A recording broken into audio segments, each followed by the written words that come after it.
Guys, Uh, we got a brand new meme. Welcome to the stream, everyone. We're saying Gakko over and over again. oh, Gakko. Waiting for Cardinal Left, May 25th, 2024 at 6:05 p.m. Gakko. Oh, Gakko. My favorite YouTube thumbnails have loser creeps and pedos in the thumbnail. Oh, Oh, Gakko. I'm literally on the sex offenders register. I'd really appreciate you not bringing it up anymore, Gakko. Oh, Gakko, I'm just a man. It's green.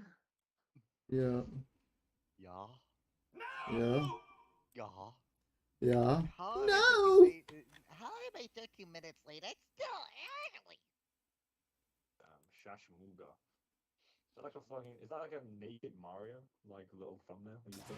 Wait, what the frick is going on with the... Why is this... Oh, that's lame. What is it doing? What are you? Why are you basically your YouTube is the main screen. I really... Yeah, that's because for some reason, the, For the, some reason. the dimensions as they're showing on, are like super duper tiny for the game I'm playing, and I can't move. I can't adjust the settings without the game like quitting out. Also, just to throw it back, you still It's haven't responded. Why do you have a Gregorian monk peasant ass fringe right now, man? what oh, on my hair? Yeah. No one can see that on the stream. Oh, can they not? Oh, I assumed you had face cam on the. That's what I've been trying to set up for the last 15 Oh. minutes, and I. But show the Skype. Show Skype. Just show Okay, Skype. well I can't navigate. All right. Don't show Skype. Don't do that. Well, I was going to say do that so you could at least get a photo of himself on stream. Nope. Nope. Okay. That's weird. Okay, I get that. I get that you have a Kanye avatar right now, and you don't want anybody to know that. But Listen, still, I know you and your pal Niket are still in cahoots. I'm watching you. it's literally 10 years ago. For context, there was a guy that I at one time was like, "Oh yeah, he's cool. We can." I talked to him a couple times. Let's bring him into the I group say call." you. Okay, sorry. One time I talked to the guy a couple times, and he was cool. So I was like, "Okay, let's bring him into the group call because he's trying to call me. I'm already talking to these two." And then he gets in, and he's like a bit of like a Callan and IDS fanboy. It was a bit back in our prime. But yeah, yeah, it's like during the call, basically, he asked basically if he could record the call because I guess he wanted to like record an impromptu podcast for his YouTube or something like that. And ideas was like, nah, don't do that. Well, yeah, he And was then just like, yeah, no, it was something along the lines of like, yeah, I've been recording this, or something like, oh, can I record this? Like, it was like, no, no. yeah. Then but yeah, like after that interaction, ideas was like, yeah, don't bring him back. And You then lose. and Also, then apparently, be quiet. okay, well, Oh yeah, I think that's the game doing that.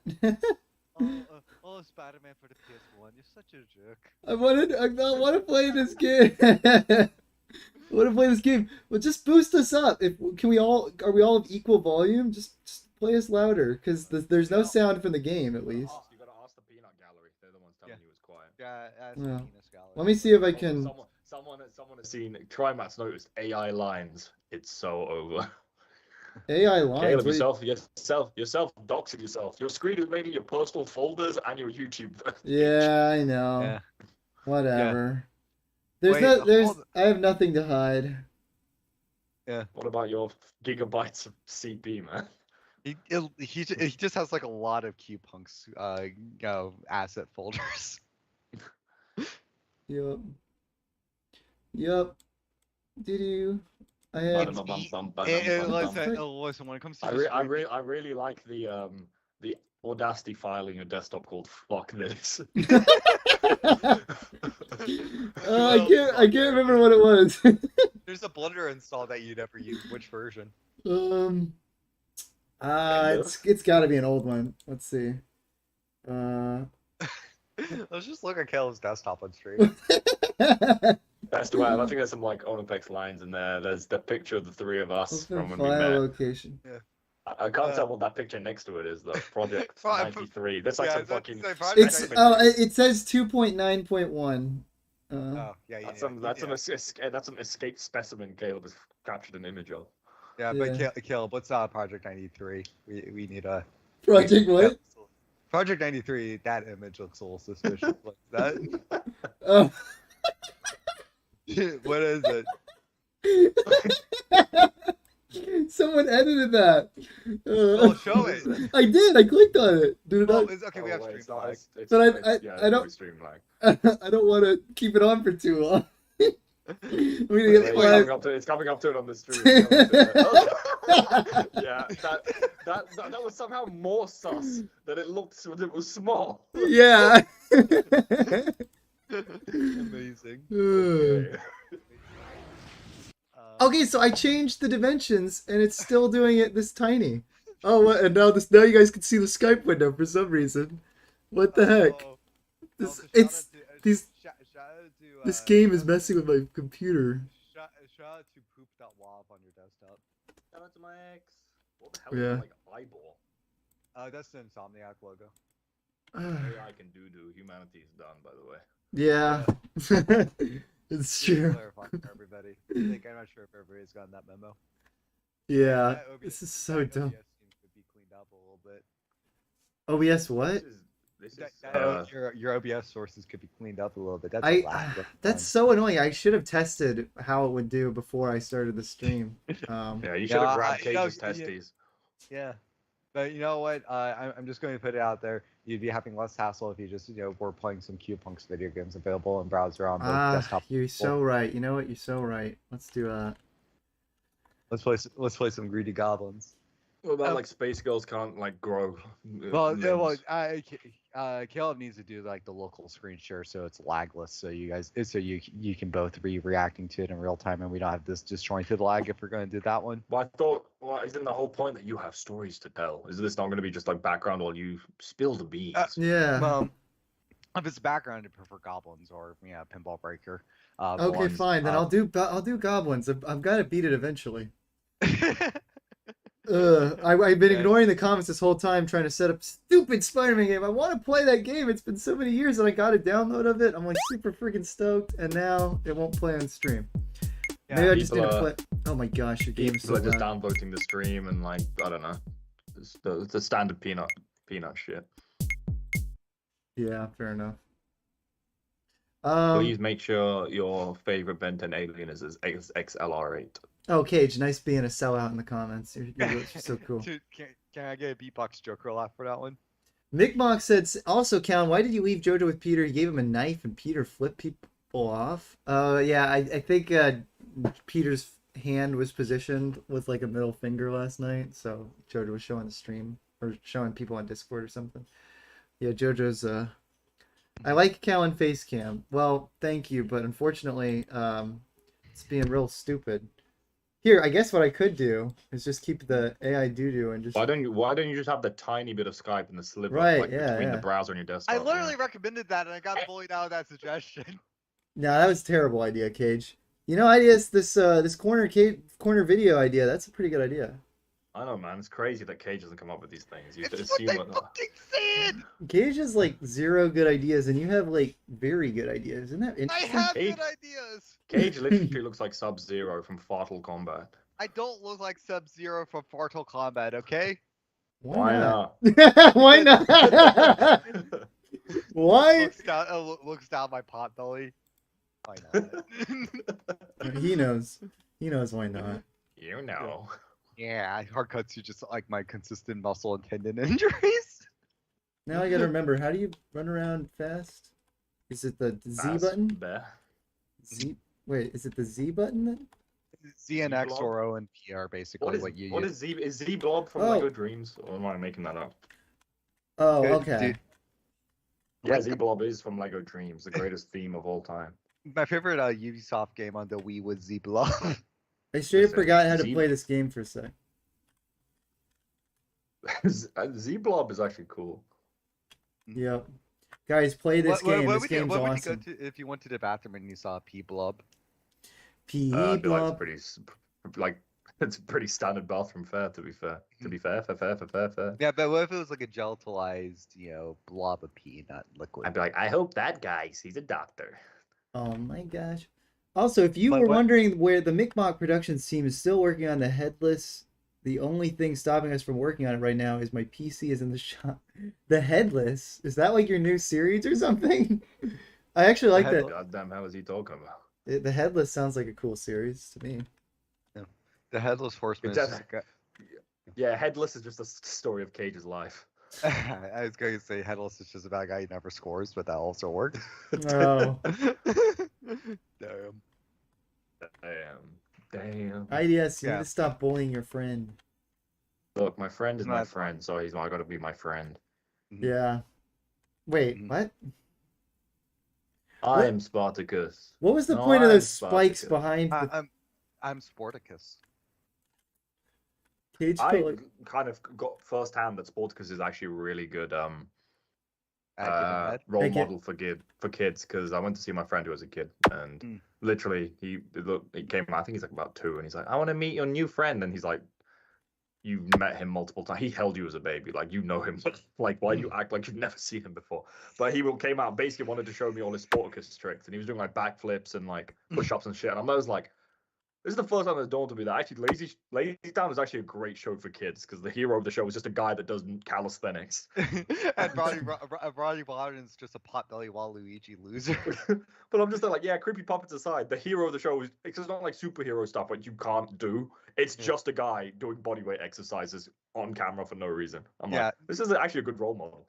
I mean, overall, I think Lazy Town is, it's good kids television. I like it. Mad City, I think Kendrick Lamar should sample Lazy Town in the next. I think the next time he dresses Drake, he should just film himself doing calisthenics. Dude, imagine a music video where it's just the rapper doing calisthenics and nothing else, like with the iPhone gym footage, and that's all it is. Well, to be fair, there was that video of him just in the middle of the fucking Compton heat in all black, just doing like pull-ups and doing like street workouts. But was literally, was that the music video? No. But it's just that he was listening to like classic like soul music while doing it. It was really, it was kind of a cold video. Yeah, I think like a good music video would be just like it would literally just be just like one shot music video, and it's just you going around doing your gym routine, and that's all it is. That would be good for like a rapper's music video. Mm-hmm. Yeah. I guess his gym routine is when he plays the character in his own little version of The Office at real life office. Exactly. Yeah. I go to the gym and I just pull weird shrugging faces at girls in like bodysuits bending over. And it's just like, imagine just like you look at somebody's thirst trap, and then the camera just does the whip cam zoom on like the guy gym bugging the camera. Like, I feel like if someone got called out for being a gym creep and that was what happened, this guy was staring at me in the gym and it pans to a guy just shrugging, going, Honestly, dude, this is the problem. You need to work at like a sketch comedy TV show, because all I'm saying is like we live in a world where Skibbity Biden got put on live television. That is actually that is pretty. But the gym creep with Jim spelled, it's actually a perfect little skit. That's great. Yeah, exactly. And it's just like and you just make like then it goes through the interview seconds being like, she was taking out my ass, and he's all like, I was just reacting to the camera. That's actually that is like the perfect little like talk show cutaway thing. Yeah, but no, Skibbity Biden, thanks, Colbert. And it's like what it was is just being all like, Trump is using Hitler language. Skibbity Biden. It's just like, it felt like it was the peak. Hello, young kids. By the way, don't vote for Trump, please. We beg you. But that's correct. Like, it's insane, because I don't think I've ever seen something feel more out of touch. Like, well, not even like out of touch, but you're not even appealing to a voting fan base. You're appealing to children who watch Skibbity Toilet. Yeah. How is that going to sway anything? It's worse than Pokemon Go to the polls, honestly. Yeah, it is. Honestly, like, if you're gonna do like a late night talk show joke about Skibbity Toilet, I guess another Trump joke. We don't need another one of them. But gold toilet, Trump's head pops out of it, and forgot to make a Skibbity Trump split. Or with no explanation, just have Colbert just doing the show while inside a giant toilet with no explanation to the audience. It's just his head is out of a toilet, and everyone who doesn't know what's going on is like, what the fuck is happening? That would be way better. But then it would get really distracting. Like his desk is just like the rim of the toilet seat. It like pops up outside the toilet, puts like rests his arms on the desk, and he goes, "Skibbity and salutations, my audience." And that's the most it does. That's nasty. That's disgusting. Yeah, that's better. Also, you should have like a little bit of brown on his shoulder when he pops out of the toilet. Ew. Yeah, and they should like somehow do camera effects like obviously in the live show won't be there, but on the broadcast they should like bit crush his face to make him look like a Gmod man. You could do that with AI. Well, yeah, exactly. But just the live broadcast would be like, oh, it's just call him Skull Bear. Skull Bear. That's his like evil alter ego, Skull Bear. The alter ego that made Skibbity Trump instead of Skibbity Biden was Skull Bear. There you go. You guys are dumb. What are you talking about? We should have got a guy for making Skibbity Biden, but then we laugh at the concept of Skull Bear. We're literally like we have no place to talk. We are literally Colbert writers in the flesh. That's awesome. You know what? Maybe maybe I retract my statement on you working a sketch comedy. Hey, I no. just have to do it on like the Tonight Show. Yeah, That's exactly. what I'm destined for. Yeah, That'll you know what? be- Actually, now this validates it. This like shows that you're overqualified. There you go, exactly. No. What was the song that's No Diggity? Which one is that? No skibbity, we're gonna back it up. Exactly. Why has somebody done that? It feels like such an I'm obvious- surprised. I'm actually gonna look that up. No skibbity has to exist. Yeah, that feels like such an obvious joke. Yeah. Yeah. Did Larny just say World War Skibbity? Big podcast. I just want to say we're Skibbity and we like that. Yep. We like that. Sentimus look said, like "Hey, that Callan," is? like ages ago. Hello, Sentimus. Also, made toilets Trimat like was Travis here, Scott. but I feel like everyone Yeah, who was Trimat- interested in remotely engaging, we lost by. Try Skibbity Mac to Biden- hold you up, easy. Skibbity Maybe. Biden made us lose our views. Yeah. Yeah, I mean. Damn, if so- Skibbity Biden skilled the account on upstream and we didn't even make the joke, imagine what it's gonna do to the Colbert audience. It's a net win for society. Yeah. It's We're gonna back it up. Mr. Brony. Also, wait, the fucking Grade A Underage makes videos again. I Yeah, just he saw it on, like, does. homepage. Yeah, Why? he just disappeared and he's like, I'm gonna queue up a bunch of videos. He's like, I made 40 videos in all of this time, so get ready. Mate, Skibbity Biden. Why is this grade A underrated? Why didn't he do a Skibbity toilet thing? Because even he's not that out of touch. I want Grade to do a Skibbity video. Skibbity, fucking Skibbity. I got the comments. I don't know if this is just a joke, but someone comments, "Have you seen Skibbity Biden?" No. What is that? You should link us. You link it to us and we'll watch our stream. I feel like we should watch Big Buck Bunny and then Skibbity Biden back to back. Why was There a you Big go. Buck Bunny parodied on the Tonight Show? Because no one would fucking know. No one cares about friggin' that random video website and what it used as like stock videos. Well, to be fair, Big Buck Bunny was like a Blunder Foundation animation, and it was a pretty impressive tech demo. Yeah, Cage is literally the Furiosa of this group. Okay. Wait, Okay. did you Furioso or Furiosa? Stop. Furiosa. Stop it. What Ron. is it? Stop it, Max, who's acting pretty mad. Is Mad Max actually? I've actually never seen a Mad Max movie in my life. Yeah. They're all right. Does Max act really mad in it, or what? Well, he's supposed to be crazy. There's like a sense of him being just kind of. Oh, he's a kooky guy. Honestly, it's more so the world is crazier than Max himself. That's the humorous honestly. part, yeah. Yeah, That is quite comical. Yeah, I'm literally laughing right now. That's such a goofy scenario. funny. A guy who enjoys. Wait, what's the guy who wrote? Yeah, what was that? Yeah, there's like this thing that we quote periodically, but I'm butchering it because I can't quote it right now. It's but like it's the this guy Joker who- he's literally like laughs at cruelty. Yeah, it's something like Something that. like that. It's something like a man that finds crime funny. Interesting. It's like somebody who just found out about the concept of the Joker. It's such a weird post, but it's really funny. It's Grade A under A, still stuck in 2016. It'll be quite a while before he reaches Ghibli toilets. Says Trimat. Yeah, I mean, Yeah. I'm just learning that he even came back. That's, I mean, what did he used to talk about? Just anything, like lots of little like dumb. He started off being like, no, like, why is they? Well, now I actually have seen some of his more recent videos, so I can't do those correctly now. He's like, oh, coil, else, right? He would say that. Something. Yeah, I think he was Carl Rittenhouse, wasn't he? Yeah, Yeah. he was. That's why he took that little break. Actually, the reason why he took the break was that he was one of the guys that ran House Shot. What? Yeah. What is Yeah. that? What is that? But the ew. How What's shot? that? What's that? But the... Ew. What? Hey. That's so stupid. Cage, But- your mute function for freaking greedy goblins doesn't mute the arrow players. Nah, it works. The arrow. Not today, Zerg. Zerg. Well, It's literally You know every Zerg is level. Actually, And did it's- you know Zerg is actually is Buzz Lightyear but old, and that was always canon from the start? Did you know that? Oh, is that That's the? not Oh yeah, I'm forgetting. I saw But- some but, visual but- spoiler of that, but I didn't actually watch the movie. by the way, Caleb, I did actually explicitly fix that greedy goblins glitch data. So either itch decided to say nope, we're not going to update the game for you, or alternatively, you have cached data from a previous build on your computer and you need to update it. Oh, maybe that is the case.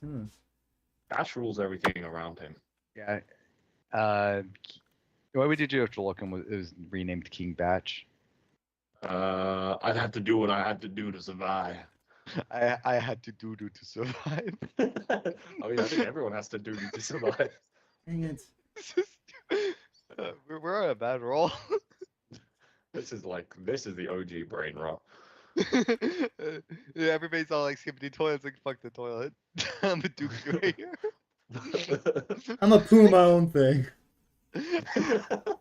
Sorry, man. I'm taking a shit right here. Just shit's right in front of Miguel. That's stupid. No, dude, that was clever, dude. Oh, Tim. This guy keeps on shitting. We need to get out of here. What would you do if his Smiley friends became Doo Doo Feces friends? I would laugh. I hope that Z Blob appears in Smiling Friends. My name is Smiling Friend, and I'm proud to be it. Back here in my Z-Blob. hometown, smiling with my family. What would you do if somebody had a pet cat and they beckoned it over and the pet cat's name was potentially charged? Z Blob. Yeah, what would you do if this pet cat was named Z-Blob? I'd be like, oh, that's an interesting name, Mr. Lovecraft. You got any other cats with any other names? No. No. It's like, oh my god, you're so cute and funny. Thanks. What's your cat's name? SpongeBob yelling about eels and escalators. Yo. But was the Mateo. eel intentionally supposed to be that sound effect? Because it's No, literally it is that same tonality, but I don't think so. It's just classic Patrick, or what's his Bill Fagger Blakey or something like that is his name. That was not the supposed to actor- be like a. That was. It is literally that. It's FAGERBAKKE. Adios is up on the panel apologizing to the union. It's like, it's his name. It's his name. Oh, you don't understand. It's like an equivalent of like Gaylord. I'm not calling him a Gaylord. It's his name. My friend's mom's name is Gaynor, and I'm like, I don't ever. Why is she called that? Gaynor VPN. Well, it's literally GAYNOR. Get Gaynor. Gaynor. Gaynor. Which one is that a reference to? Is that like a Dog Walker thing? It's friggin'. I don't Oh, know. wait, no, that's but it's just like a Romeo. fake- You don't know what that's Okay, from. God. Yes. Wizard of Oh, Oz. thank you. What's it from again? Wizard I of like know the Oz. chant more from the. Oh, that's right. Yeah. Oh my gosh. Yo. Look, you're just a human flying monkey, dude. Shut up. Yeah. Can we get a picture of Kale flying through the air with Chimpanzee riding on a separate flying? I'm melting. Good. Good. What would you do if, like, like this toad didn't like you, and then that when he shot his gun, he went bam, bam, bam, bam, bam. That'd be great. I feel like a T1 movies era joke or like a Leno dude joke. Yeah. Honestly, I feel like people just used dumb old memes. Like people didn't remix dumb old memes nearly as much as they should have. Like people needed. I'll say today. You know what? My fellow biotubers, if you want to make good videos, just make YouTube poop audio and animate to it custom. Mm. That is such good advice. Yeah. It's true. Like there's a difference between using the audio and like actually remixing the meme. Like Yeah. using like just using it verbatim is not funny or creative or whatever. But like if you Yeah. actually do a spin on it or tailor it to what you're actually doing, then it's funny. Yeah. Or not to toot my own horn, or if I really want to say it, like you know, to make it to get a reaction out of my ideas, you say, "Oh, kill yourself" for saying it. Not to toot my newt, but Yeah, you know, kill yourself. Anyway, but like yeah, like I put the YouTube short version of like the whole entire from that Dumb Bionicle Shorts compilation of Hafu throwing that rocket Jala, and it's like, I don't know, I think it works by remixing the Fortnite Ninja audio in that way, so it's not like so like even long past the meme. It works as funny screaming audio, and it's not reliant on just a meme.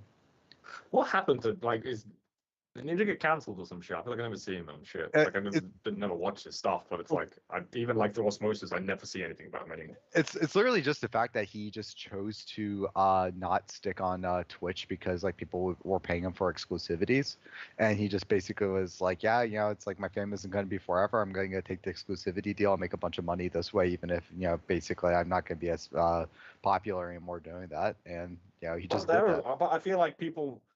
I think I've been on Twitch twice in my life, maybe that. But like, I still hear about Twitch streamers because I hear like Charlie or some other guy wants to talk about Twitch about for the millionth time. Like, he just never shows up in any like other media. Maybe he just keeps out of trouble, I guess. Maybe he keeps out of trouble and he just keeps to his own circle. Maybe he retired and we just don't know. We don't know. It would be nice if he just retired. Why? Why you don't want to see Ninja no more? I mean, like I'd rather him, you know, just disappear Live and his just have best his time life. to shine. I don't just want to rather, be a cage saying Ninja no more. Cage is like, time to shine. It says just the word. that It says the word that Ninja is often substituted for.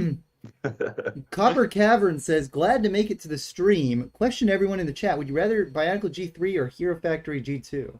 That's actually a pretty good question. I just want to say, I did not expect to see a Tony Yayo reference in the comments. Tony Yayo. What is that from? Is that's from a? That's from like a Tony Yayo track. That's from like that's from the intro predicate to a felon. Yeah. Are you sure? I mean, I don't know, man. I'm not sure about that. Maybe that's like the opening to Hotline Bling. Hey Cal, can we get a high five right in our face? Also, yeah. What did I do? When you. I see. Because the friggin' window. I guess I gotta have it like that. So that when you touch my my green old peen. You can have a high five. It only means one more thing. One more thing. I don't think you're on camera, Caleb, unless you've changed it. Oh, okay, yeah, you've Tony Yayo'd yourself. Yeah. You yayoed to yourself. Yep, you yayoed yourself. Now you gotta set for the yayo princess. I think IDS's favorite 2000s musician was Neo. Neo. I actually always thought he was like a basically just another Usher. What's funny is it's like if you go back to it, because there's like one Neo song I kind of like, and I was just like listening to it, like pulled up a video of him like doing like a live performance of it because why not? And like all the comments, because it's like a video from like, you know, the video is like from 2012, and you look at the comments and people are be like, he's gonna be the next Michael Jackson, and I'm all like, dude, no one fucking knows about Neo. Neo. Yeah, he was not the one. I got the. I don't understand how Neo is the one. I probably Dappy has more of a legacy than Neo at this point. No, he doesn't. No, he fucking doesn't. how do you think a boy like he? I've never even heard of Dappy or Neo, so Excuse me, but You have heard of Dappy. how have I heard of Dappy? What would you?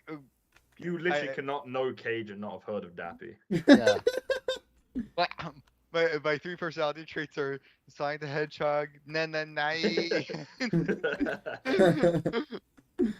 Nasty guy. and what else is another personality trait of mine? Oeo, that's a cool personality trait. Yeah, when men turn 18, they pick one of 4 personality types. Oeo. Oh. You guys are so stupid. You guys didn't even know what that was from a minute ago, and now you're freaking saying. No, I knew it was from Cage, one of his 4 personality types. yeah, exactly. Yeah, Well, I took the the Myers-Briggs test. It's like, yeah, which one are you? It said you got Oeo. Yeah, Cage used to do like the what OE are you on like BuzzFeed back in the day, and they had all those quizzes, and he would always get the same results. So Yeah. Yeah. What Minecraft player are you? The Oeo. This is just stupid. I'm stopping. You know what? this was a triumph. I'm Yeah. making a notice. A triumph What would the you do will. if what would you do if like nah, that's too edgy for streaming. Count things, I IDS don't bake his mic and yell. Also, Kidge, you really might want to get on some of your stories before like the whole your time runs out. We were laughing. We were being funny. I mean, I'm not saying like it's bad that you haven't told me yet. Give me Just- 5 minutes so I can get to a stopping place with my torque, and do that, stuff. But so to keep the clickbait to keep people around, I went to Ooh. Pico Day, up in New Jersey. But how that works is that You probably just explain it. well, I'll get into like the stories about of like I got to run to the restroom, so I'll do the teaser thing now, and then I'll wrap up my work and get in a position where I can just put the computer down in the app. But the teaser, the clickbait, so you basically be like, stay tuned. That is the Newgrounds, they usually like on their like special like annual celebration deal that they do for called Pico Day. Usually they it's more of a private invite only event that's done at the Newgrounds office. But sometimes they have more like larger open to the public events. And this year, New Jersey, they rented out like a venue and they were doing Pico Day. You buy a ticket and you can go. And like 300 people turned out, and it was really cool because I was able to go there and meet like a lot of Newgrounds guys that like some of these guys have been watching for like over a decade, and also I was able to meet like other cool people that I'm hopefully going to be able to collaborate with in the future. And for the stream teaser stuff, like I met Sir Palo, who did Spooky Month and all that stuff. I met both Ninja Muffin and Phantom Arcade from Friday Night Funkin'. And I also met Corey Spaz Kid, known from Only Plays Sleepy Cabin and porn. but and I also met Tom Fulp, who is Newgrounds founder, also one of the co-creators for Alien Hominid and Castle Crashers, as well as also the lead programmer on Nightmare Crops right now. And the alpha in Smiling Friends. Oh yeah, that too. He played the guy in the pilot that the boyfriend that vomits on himself. Yes. So yeah. Well, technically, he vomits on his plate, but yeah. Oh yeah, you're right. Sorry, I'm a big Tom Fulp fan. I can't keep track of where Tom Fulp's vomited consistently. I've ruined it. But yeah, so all that was it was cool. It was a fun time. We all liked it. But yeah, we were too busy just yapping about OEOs that I'm not ready to give the full recollections of some of the encounters yet. So, but yeah, that's, but luckily, like I was able to actually pay for the trip though, and this part I can say while multitasking is that I got because I won best game of the month for February and March. It was February and for March from community voting. Newgrounds does this cool thing where it's like if you are in like the top 5 best like game or animation, every month, like you get a cash prize. Top 5, everybody gets like $100, and best original project gets like a $200 bonus.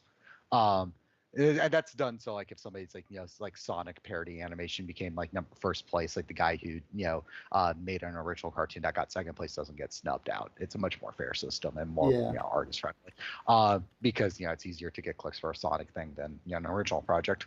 But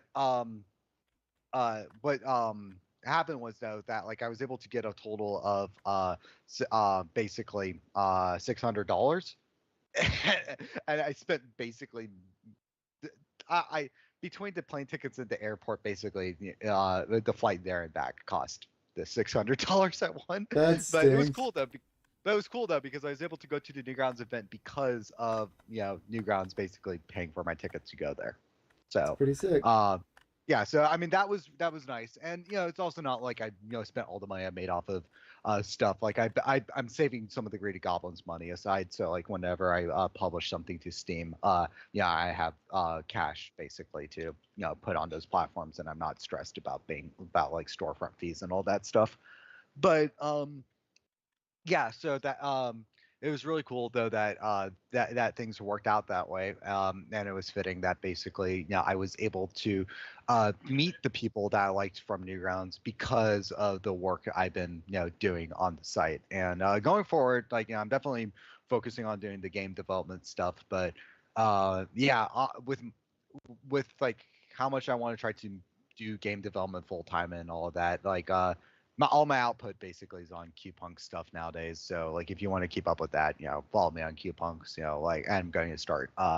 I'm trying to set things up so I can actually start making QPunks videos regular on the YouTube channel again. But a big issue I kind of realized actually at the event, funny enough, is a lot of people knew about the projects, but because they don't really have much of like a personality presence specifically with QPunks, the QPunks name, and also Larnia and QPunks are kind of a bit of fractured audiences in general.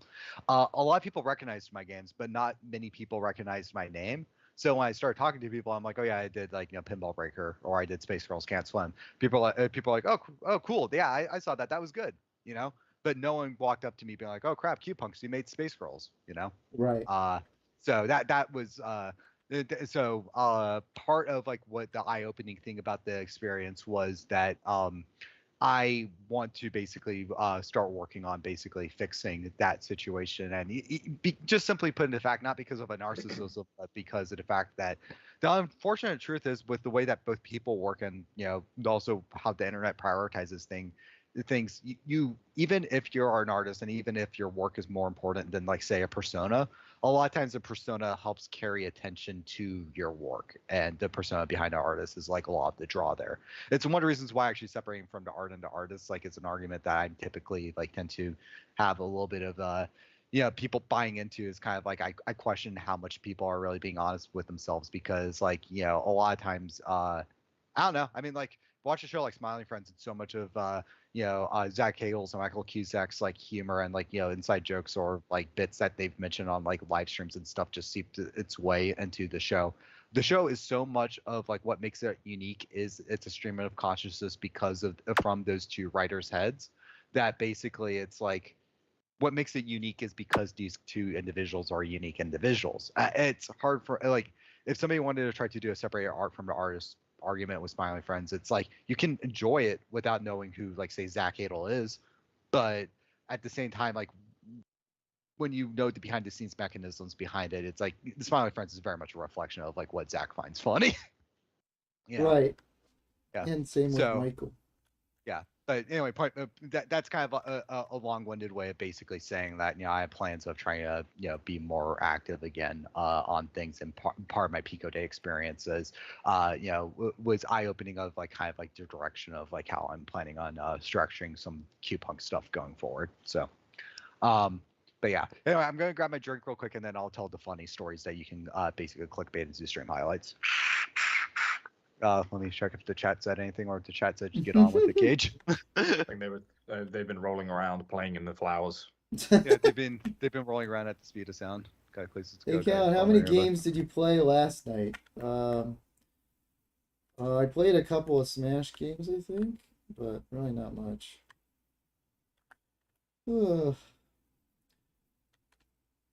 Interesting. Hmm. I know, sorry, my brain, like, I don't know why you asked me that. It's just getting my mind on, like, a lot of distracting life stuff that is just not fun. My life What do you is... mean? Just some personal stuff that's been going Oh, on. right. Your life has been flying. My life is farting. that That's so cool? honestly kind of true. I fart a lot. You do. Yeah. Do. Oh, yes. Did you like, how much farting that I did you notice during, like, the wedding trip?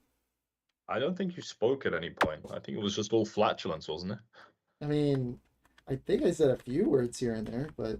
Yeah, you could barely get an edge in fart-wise, man. What the what? Smelly. I love that. You can't barely get an edge. You nasty. Ugh. Nasty. Nasty. Nasty. Let's see, old what are the thing. comments? They're just kind of talking amongst themselves versus Yeah. interacting. Yeah, bro, can you blame Zach? I'm 32 and I still find that stuff funny. Zach's gobble voice on a TV program is ever surreal to hear, but welcome nonetheless. Yeah, it's great. I was speaking to Cage yesterday. Like I really just don't like the presidential episode actually. Like even on rewatch, I'm like, this one sucks. But I actually like the Alan Adventure one a lot. The Alan Adventure one is great. I definitely think 'Cause- that the president one is the weakest of this season, but I don't think it's that bad. Like what's it's I a little just don't know hyper spastic, like more so. I actually think just none of it was really particularly funny. I think the idea of this live action gross guy was supposed to be funny. And it feels like it's something that they find funny, but I just don't. Like, I think back to back with the Gwimbly episode, like there's a direct comparison of a disgusting guy they meet behind a desk. And the CEO guy is so funny. Yeah. And like his quirks of the dipping stuff rapidly and the animation quirks are really funny. Right. And I didn't find this disgusting guy with sauce on his shirt funny to me. And yeah. I thought the Mr. Frog stuff was underutilized. And I said this yesterday. It's like even the Zack scream wasn't funny in it to me. I'm like, this is the worst Zack scream ever. What was the Zack scream? Again? Just when he's talking about how he doesn't get political and the boss comes in and is oh, like, guys, yeah. I got a job for you. Hey, look, it's Peter. Peter. What you doing, Peter? But yeah, so I don't know. Really love the Gwimbly episode. Al Adventure was good. Because Cage wasn't the biggest fan of that one. But yeah, Really? the president one to me is ass. I wouldn't say it's that bad, but yeah, it's The only thing it's I the have weakest about also this is probably if people are crying, these are spoilers. But like the only thing with the Al Adventure one, which is fine. Basically my end point is if it's funny, it's funny. The landlord guy in the Alan Adventure is a direct repeat of the peanut jig guy that's like talking to Ronald Reagan and stuff. Yeah, he is. Even down to the hand gesture to the camera, literally the same thing. Yeah, I did notice that. I'm like, this guy's pretty similar. It was funny, but I mean, the show, and this is more about the show's longevity, because again, there'll always be some element of funny Zach, but it's like, Right. I feel like you can't forever rely on just that's a Zachism, you know. Right. If the show wants to last longer than just that. Yeah, that is an interesting thing. Like, I guess it ultimately depends on what they're trying to go for premise wise, because like they have so many different options. Or just doing like weird little stories involving weird elements and stuff, like being able to shove pirates and Bigfoot into an episode, just in really minor ridiculous ways. Like I thought it was pretty hilarious that they have like the Bigfoot threat set up, and then the pirate guy just pops up from him, knocking something over, and runs through and just decapitates Bigfoot. It's like, again, there's something about animation quirks that are really funny. I love like how the CEO dipped like the sauces really quick, really funny. I love how the little like computer shop guy, the way he would poke his nose into stuff, really funny. That's a really funny animated quirk, which is why I think nothing the president guy did was funny. When you have direct comparisons to like the other characters, it was just lame to me. And nothing he said was funny. He was just like mumbling and go. At first I thought he was like, just like the same guy that played Salty. Like, what is the joke here? The one thing I like as far as him mumbling and stuff is I think it's pretty funny that when he does the little speech, the foreign leader speech next to that guy, like they've got the subtle natural with like, oh, you're talking with a foreign leader kind of a thing, and he is mumbling through it. So I thought that was kind of, I liked you kind of. Huh? Yeah, and there were moments. I just felt like it wasn't. That premise could have been done much better. I think Mr. Frog as well was very wasted. That's fair. Like, it's probably my least favorite episode. Yeah, I would agree. I would agree show. that of the way they brought back Mr. Frog feels kind of like, yeah, it's like, okay, they didn't do the same joke over and over again with Mr. Frog in terms of, although that basically the one joke is the hello kind of thing. So they do that, but when that's all they do with them, as a visual pop up, it feels like it's getting a little too close to the reference stuff that I think Zach's even talked about on like interview streams or podcasts since it comes out. Like, we don't want to have all the same characters from every season come back. Well, this is what I mean. It's like and this is what a little problem. It's like, again, it was funny, but when the landlord character is already a clone of a character, I'm like, you can't be running out of stuff already, or like you can't rely purely on the same shit, or like, oh, that's funny because it's a Zachism.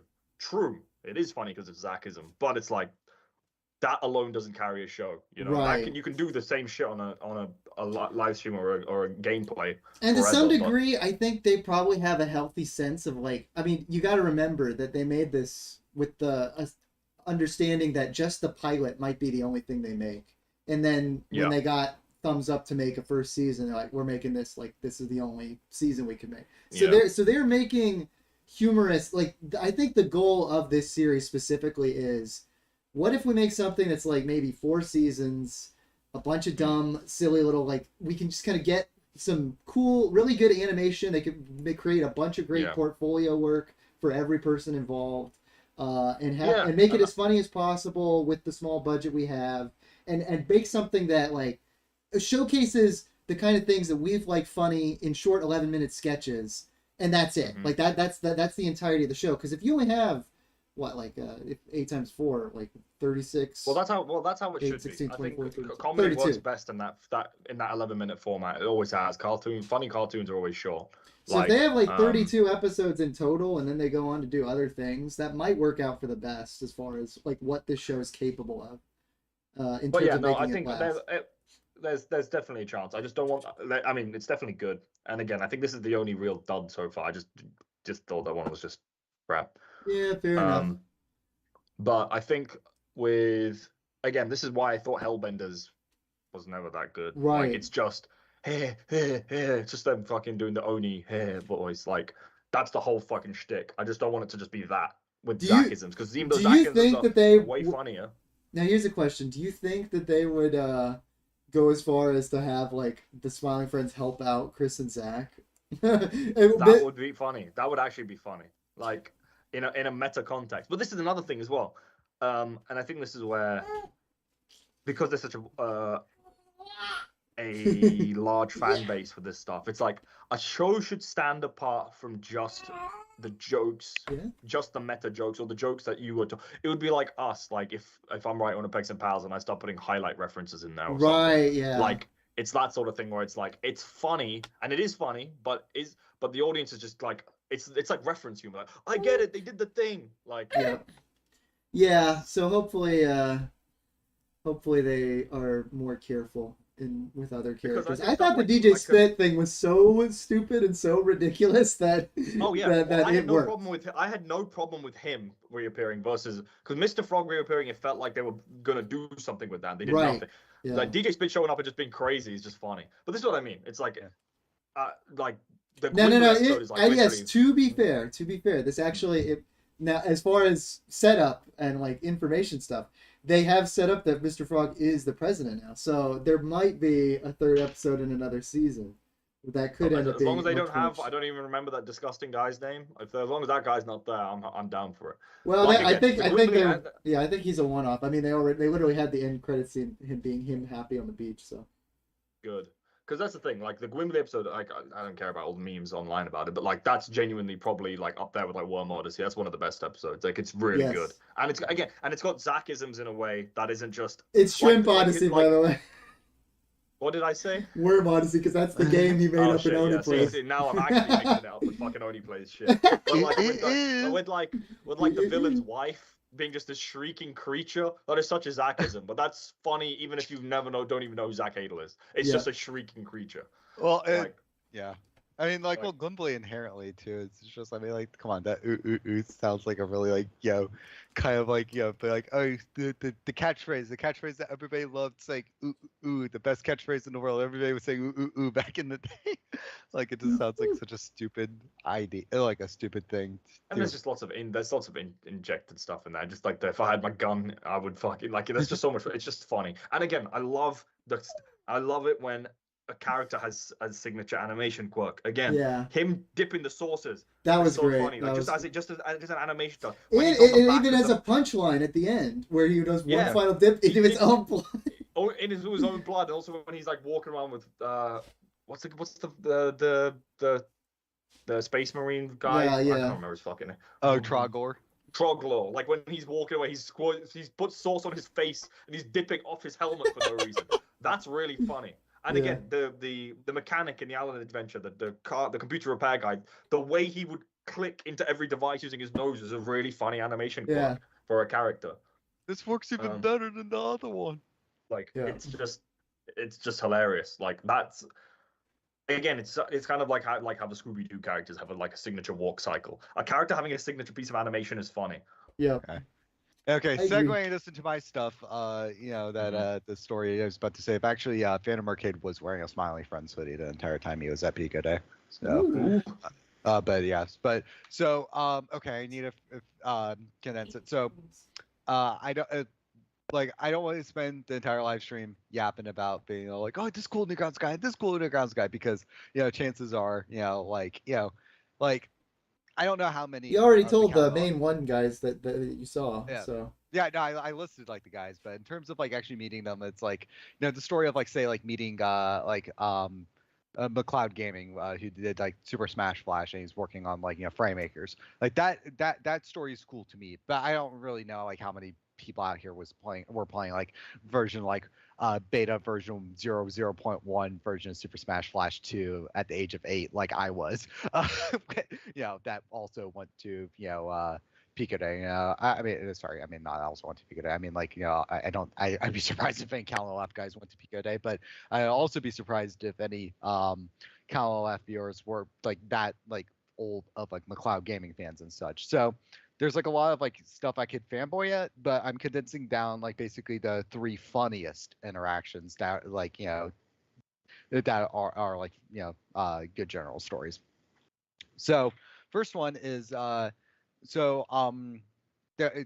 original like Newgrounds like artist from like not original, but like the guy who like gave Newgrounds its defining look and style for much of its prime was a guy named Mindchamber. If you use the site like, you know, like around 2008 to 2010, like chances are you've seen Mindchamber's artwork, and even if you have to do password recovery, they still use like some of his illustrations there. But Mindchamber did like the original redesigns for and like what was the site illustrations for like the Pico school type characters, as well as also did like the artwork for all the portal robots, so like P-Bot and like A-Bot for like the audio and like animation portals. So if you were an old school Newgrounds user, even if you don't recognize Mindchamber by name, you saw Mindchamber's art everywhere on the site. It was like part of its core identity. Anyway, because of that, like, you know, like it was really cool that like Mindchamber was going to the event, and Mindchamber also did like his original style Pico illustrations that had them on a pin. And he said basically, hey, meet me at Pico Day and I'll give out a pin, but it's like, yeah, I'm going to be exclusive. I'm not giving out these pins to just any +1s. Like I'm giving these out to like, you know, like dedicated Newgrounds diehards basically, because he only had 200 with them. The guys are pretending to be like, you know, like doing like Instagram lives while in medieval times and all that stuff. Yeah, Caleb should do some of those. It's crazy because now it's back to normal. I guess you just need to comb your hair, but yeah, you're rocking full peasant mode. yeah, I should comb my hair. I'm a friggin'... I always run my hand through my hair, but I haven't done it as much. But just doing that fixed it. Like for some reason your fringe was like separated. You look like a barcode before. Yeah. Barker Brothers? Wait, like Radio Girl? Bob Barker as in Bart Baker? Yeah. Excuse me, I was about to make a deep cut Bionicle reference for once in my dang life. Yeah. What was the reference? Oh, I should try doing the Wordle for today. It was You want to try and be infertile for today? Bruh. Anyway, so are we back for real? For real? For I think we real? are. Yeah. Okay, so like, how much of the Mind Chamber story made it on stream? We actually I just want to ask a quick question before you go deep into it, Yeah. Cage. What would you do, Caleb, if you were told you could, like, you just were unable to have more kids, like your nut stopped working? Interesting. Sorry, nut machine broke. Understandable. Have a nice day. Yeah, because that's Oh. actually like you've had a kid now, so it's not like oh we're so over, but it's like that would be probably Right. disappointing. It would be disappointing. I don't know. I'd probably like let us kind of figure it out, process it for a year or two, and then maybe pursue like kind of adoption stuff. I'd probably Oh, be. fair. I probably would want to adopt. Wow, Caleb's, that's cool. Caleb's really Wow. wants that army of children to take care of him when he's blind. I'm not kidding. Yeah. It's there is a level of like that's the way it used to be, and it's not a bad system. It's like No, I think having, especially going to Spain and seeing how like big my girlfriend's family are and how kind of like interconnected they are. When I have such a small family unit, it is kind of like you have your clan, like Yeah. which I'm like, man, I don't have that. Yeah. I will say though, damn, that's a lot of money. Like you have a lot of kids you have to feed, man. In this economy, I don't know if I could be fucking in this economy. Yeah. Yeah. It That's is- why you stick your nuts in the microwave. Oh, Caleb's doing the long call. the ultimate contraceptive, nuts in the microwave. Yeah. Yeah. Well, you'll end up like Hector Salamanca. like fucking South Park with Randy, where they all their nuts get huge from being in the microwave. I just imagine just slamming in the door and just letting out the daffy. Also, this thing Caleb's doing on stream, it's so difficult because it's so hard to guess Bionicle names with limited letters. Like you can't even just throw a random word in. It's so annoying. Yeah, I know. Like there's there's so many Bionicle names that are like a specific number of letters. Like I feel like the Yeah. 4-letter ones would be kind of hard. Maybe not Yeah. too Well, hard, actually. there was a 5. I swear when I first sent it was a 5-letter one, but ever since you've been doing it, it's been 4. So I don't know. I got a 7 one the other day. Oh, so it varies. Oh, so it does Yeah, vary. it does change around. Yeah. Because normal Wordle is this length, 5 letters. Right, which makes sense. Yeah. Stink. Danku, you're just making shit up, man. I know. I don't know Alright. what I'm saying. Go- Also, Cage, carry on. I want to try and figure this one out. Okay, cool. Okay, so Pico Day story. So there's a recap for everybody. Okay, there's a Newgrounds event called Pico Day. This year was a public event, and I bought tickets and flew out to the event, and I was able to meet up and hang out with like a lot of people who made cool stuff, and also meet people who I'm going to do collaborations with in the future. Really cool stuff, really great stuff. 3 particular stories that are I feel like just are generally funny. So even if you're not within like the Newgrounds viewing audience, you can get some amusement out of this stuff. All right. Mhm. So number one was that one of the like the OG like side artist Mind Chamber was at the event, and he was giving out like exclusive pens for the event, and he's like, hey, I'm giving out these to basically like, I'm not giving them out to anybody, I'm giving them out to basically like the Newgrounds users, like not the plus ones, but like the guys who are for real for about this stuff. And I was like, oh man, I'm afraid I'm. I think most of that story, I could tell you that I was catching most of it when we cut Okay, out. So I'm doing an abridged version, just It's not. the numbers went up. There's new people who don't know the story, Caleb. Oh yeah. This is the curse of a live show, and you're not leaving out your VODs up. Okay, I had to make sure. The poopity loop de poop de loop. Okay. Yeah. Anyway, yeah. So the Mind Chamber thing was basically, he emphasized limited numbers of these. Only special people are gonna get out. I'm like, am I cool enough for the special club? And I had this so much doubt in me, but then when I went up and said hi to him, first sentence I was like, he did a game called Newgrounds Rumble, and I remember playing it all the time as a kid. I was like, hey man, I love Newgrounds Rumble back in the day. Before I get the back in the day out in the sentence, he reaches in his bag and just hands me the Pico pen because I made the deep cut reference. It's so stupid that I thought I had that doubt in me, because it's like, it's like there should have been no question that I would have been qualifying for it, but I don't know. I just didn't think. Yeah. I was afraid that maybe since I'm not exactly the biggest poster, I'm more of like, I just kind of drop my stuff and leave. I don't really like, hang out in the forums and stuff. Maybe that would have disqualified me a bit. Cage's imposter syndrome set in, leading him to Mhm. lead a cruel, lonely life. Oh no. Call me Among Us because I have that imposter syndrome. Oh my. There you go, Caleb. You have 2 cuts to work with. You can tell me which one of those 2 are better for a stream highlight. Anyway. Oh, I'll make like a video essay explaining this was the slightly better version, but here's how you really tell a story. And then I do. you do a 3 hour, you do like one of those like hour-long reaction streams to another person's stream, just reacting to this stream, just like using your mouse circling over the moment, being like, see, this is the part where Cage messed up, okay? And you start like, as they say in the industry, clip chumping me. Yeah. Yeah, so the other ones were I met both of the well, not both, but let me see how I'm gonna phrase this sentence. Okay, so I met both of the Friday Night Funkin' developers that went to the event. Ninja Muffin 99, main coder for the project, and then Phantom Arcade, Dave, who's like the main he's the main artist as well as the director for the game. So it was cool because so I knew that Ninja Muffin Cam, I'm using first names because no one calls them by their usernames. So like Cam, he showed up to the event earlier, and he was publicly made it announced that he was going, but though Dave was he wasn't advertising it for if not he was going. He was he even said online he was on the fence if he was going to be able to make it or not. So now I was able to talk and hang out with Ninja Muffin quite a bit, and wink wink nudge nudge, something might be happening on that part. But because of that, it was cool. I had like a figure box of the one of the characters from the video games that they did, and I was able to get them to sign it, and and at this point though, after interacting and everything like that, I kind of had the perception that Dave wasn't going to be showing up to the event. So afterwards, after multiple hours go on, in the middle of the event, they were going to do a screening of 2 hours and 30 minutes of Newgrounds cartoons in this theater section in the venue.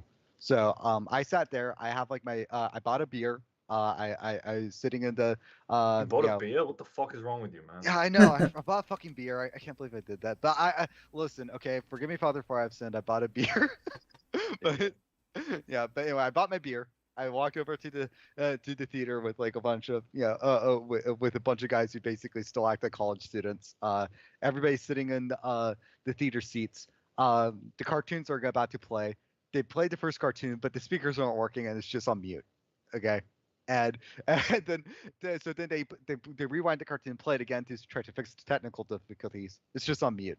The crowd ends up just chanting one more time, one more time, one more time on repeat, and they just ended up rewinding and playing the same cartoon 5 times in a row.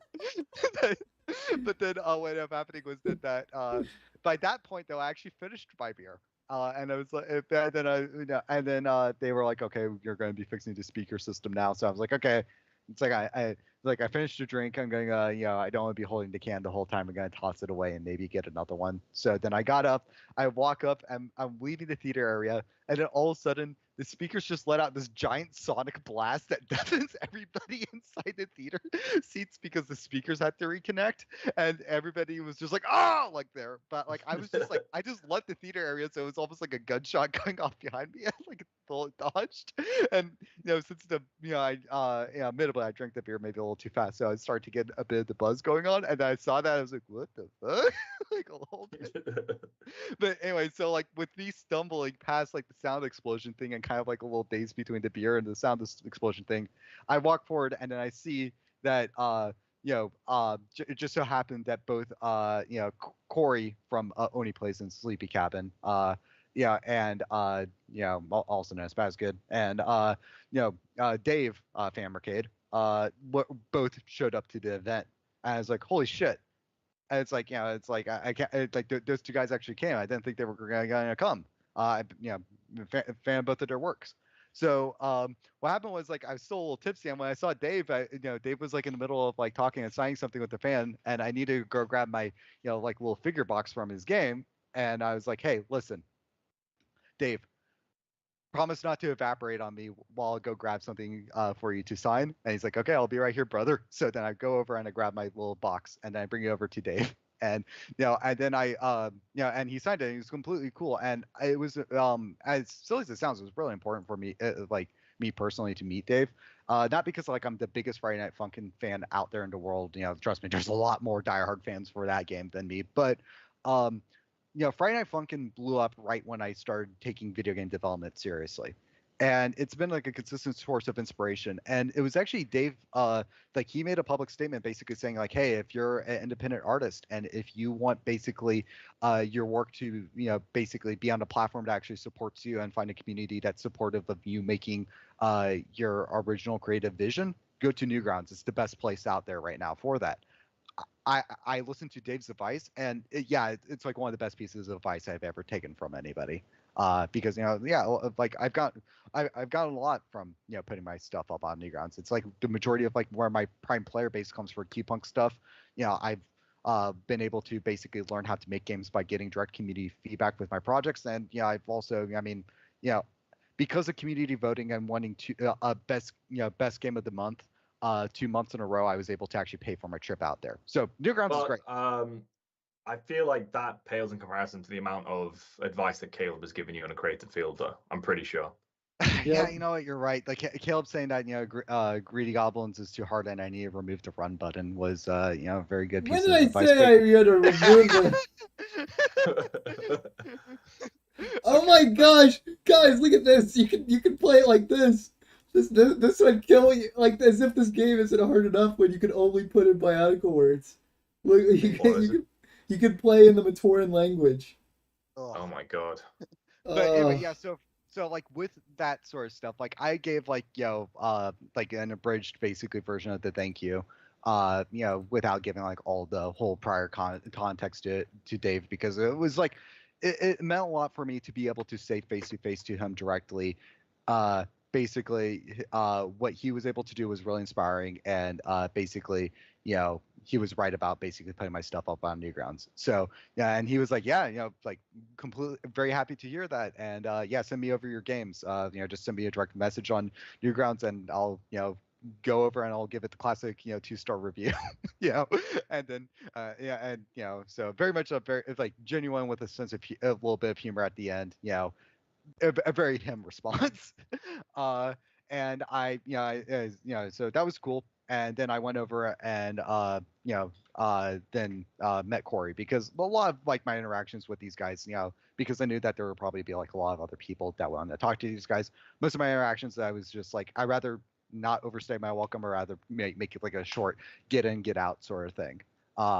And with Corey, I walked over and I, and for him, I was like, hey man, like, it's like, can you sign the box that I was getting everybody to sign at Pico Day? And he's like, yeah, sure. And everybody I interacted with that I was like a fan of prior, it's a weird feeling, because following somebody for a long time on the internet, there's like this kind of like doubt and disbelief when you're face to face with them. And I even had this with IDS and Caleb actually when I met with them. But there's always like a thing that happens with the social interaction that confirms and clicks with your brain. No, this is actually the guy, and like I'm actually talking to him. And I was getting that like back to back the entire time interacting with these Newgrounds guys. In the case of Corey, it was that when he was signing his signature, like he said, like I'm saying this like a fucking toddler. This sentence that he said, and after he said that, I'm like, yep, that's definitely him. But yeah, no, I said like, hey man, like yeah, I've been watching your cartoons like all the way back, when you were doing Sandy Down Included, and it was funny because like with him, he was listening to me, he's like, oh yeah, cool, like doing that response, but then I saw him literally think in his head. And then basically do the math, and then basically him have like a little bit of glitch, and he puts his hand on his forehead. It's like, holy fuck, that was like ages ago. Like it just dawned upon him how long ago Sandy Not Included actually was, because it's like over 10 years old when he was working on it. And he asked, it's like, and he asked like which specific episodes. I was able to tell him which ones, and I told him, yeah, I've been following your stuff, and it's like also thank God for Oni Plays, because that's like the best background noise for like I listen to it maybe a little too much when I work. So so it was cool. I was able to have that good genuine interaction with both Dave and Corey separately. My subsequent interactions have an interesting contrast though as the evening went on. So as it went on, what happened was that Dave was like, I wasn't talking to anybody. I was looking around, for people to socialize with, because I didn't really stick with the clique. I was just kind of mingling with everybody there, and I saw Dave talking to a game developer that I also met prior. So two guys I talked to prior. I'm like, hey, it's not weird if I join in on this conversation. So I sit down and join in the conversation, but it also wasn't a jerk and interjecting myself in the conversation, as I was just politely sitting back and listening what's going on. And the guy was talking about a project that he was doing to Dave, and the guy's project was cool. And like when he was done talking to Dave, I was like, hey man, like like that game looks great. It's like, and I got the guy's contact information and messaged him, and I'm in contact with him on Discord and all that stuff. The problem though is because I wasn't being like a fucking clout chaser, and I was being a genuine human being. What happened was the 2 seconds I basically interacted with the other guy, like basically two other people came up to Dave. And I was like, okay, well they're talking to Dave. I already talked to him already. I'll wait. Like I realized that like while like I was sitting there, I was like, wait, I don't need to wait to basically send Dave my game later. Pinball Breaker loads up on your phone. I could just load up my phone and hand it to him and show him the game. So I was doing that. I was waiting for my chance to be like, hey, here's the game. But then the two people showed up, more people showed up, more people showed up. I realized 10 minutes sitting in there, I'm like, holy shit, yeah, I'm not gonna be like, everybody just realized that he got here. I'm not gonna be able to interact with them again. So I got up and left. And throughout the evening, I was like, maybe there's another chance that I can interact with Dave. Let me see how that's going. I peek in, and nope, Dave is sitting in the same spot that he was an hour ago, surrounded by people. Okay, I check another hour. Dave is still sitting in the same spot. Dave was stuck in what got dubbed the Dave Circle by everybody else attending the event for like 4 hours straight. He was just sitting in this one spot basically the entire time he was at Pico Day. And Cage started it. You started. I inadvertently started the Dave Circle. So but anyway, so what ended up happening though was that then I got hungry and I was like, hey, there's a pizza place that was really good, like authentic East Coast Italian pizza that was just like around the corner. So I went around the corner and I was going to see if the pizza place was open, but the pizza place was closed. I'm like, ah, crap. It's like 9 o'clock, and I guess things are shutting down nearby. So I was going to walk back to the event and be like, maybe I could try to, grab, some food elsewhere, or, at the events there, but I wanted that pizza. But then while I'm there, I see a group of guys walking towards me, and, it was Corey and, like a few other guys. And I basically was like, hey, yeah, the pizza place is closed. And they're like, oh, okay. It's like, we're headed over to Wendy's. Like, okay, cool. Yeah. It's like, it's not weird if I just, invite myself along. And they're like, yeah, no, come on, come along. Super fucking cool. Like all these guys, they were just a group of illustrators. They were just yapping about a bunch of stuff. One guy was doing the majority of the talking with Corey, not in a bad way. Like, everybody was enjoying the conversation. And hey, the guy was asking some questions I would have not been bold enough to ask directly. But like how's Nightmare Cops going? Like, what's that all about? Or like, where's Jeff? Who's like the director and lead animator for that game that they've been working on for Nightmare Cops. And story with that is, Johnny Utah Jeff, he's such a workaholic on this game that he's been working on for 10 years that he was just like sitting like, so Dave and Corey were like at the Newgrounds office before they went to Pico Day. Jeff stayed at the Newgrounds office to work on Nightmare Cops instead of going to the event. And there have been cases where like people from Newgrounds have been able to visit the office and like take an office tour, and Jeff has been there at the office and basically like, he'll say hi to the people taking the tour, but he won't stop working to meet them. He's just behind his desk animating. It's like, hey, how's it going? And he's still drawing away. So yeah, no, it was cool because Corey gave like a lot of insight on Nightmare Cops. Some stuff that I don't know if I like, out of respect, I'm not going to repeat any of that stuff publicly. But Corey talked about like a lot of like the Nightmare Cops stuff. He talked about some Oni Play stuff, and he talked about some stuff that he's even working on. Because if you're not aware, like if you remember the Power Trip cartoon, he's more or less doing a spiritual sequel to Power Trip right now, and that's like his main cartoon he's been working on his off time. So I think Caleb had an awakening to that. Yeah. Don't tell Elizabeth. Yeah, Uh, Caleb's like, that's my type, and then Also, that's when guys, we Sentimus brought Prime up. said he's leaving the stream to watch Oso's videos. But I have an Loser. Oso video playing right here. Yeah, get the okay. Stay on stream for the Oso video while you yap a little bit more about Newgrounds shit. but but yeah, so what ended up happening was that, but like the interaction was really cool, and this is going to sound maybe potentially lame and a little fanboy, but there like the even though like I wasn't doing the majority of the talking, it actually meant a lot to me that they didn't like basically dismiss me as like some like weirdo rando that just decided to join along. They like when I interjected into conversation, they actually like respected and actually like they actually wanted to hear what I said when they actually didn't hear me. They didn't just like steamroll and ignore me and all that stuff. That's which great. is really Like nice. Caleb, like Caleb does every day. Yeah, exactly. but I mean, like, the thing is, it's like, like Newgrounds, like as a community, like, like, yeah, sure, there's like a bunch of like randos, like guys who just like give you like a two-star review for like the most arbitrary reason and all that stuff. But like as far as like the creatives go, like these guys, like they're very like they're very upfront with who they are, and they're like They're very honestly, respectful, but Mickmock says, Calendar, you're considering finishing your old video series. Well, Mickmock, I'm just, sorry. Also, why did you you know drop what, the Caleb? thumbnail from You know what? Forget this. I'm gonna go live with Spazkin now. He's just like, fuck this shit, I'm jerking off. pulls a power trip and just starts going at Yeah. But anyway, yeah. So just to wrap up the story, though, was though like no, it was like even though I wasn't the most extroverted in that interaction, though, like it was a really nice interaction. However, what ends up happening though was that while the people I were with were great, the service was not. So Ooh. what happened was that Wendy's was closed. Everything was closed except Popeyes. Half of the guys there were like, I've never eaten at Popeyes before, and the couple guys from the south were like, Popeyes is good, trust us. Okay. I should have not vouched for a Popeyes. This was one of the misfired Popeyes out there. So, and I know Caleb says this Popeyes fan is seething right now, being all like, "Oh, how dare you diss a Popeyes?" Listen, Caleb, you would not like Popeyes after this experience. Uh-oh. So we walk in there, okay?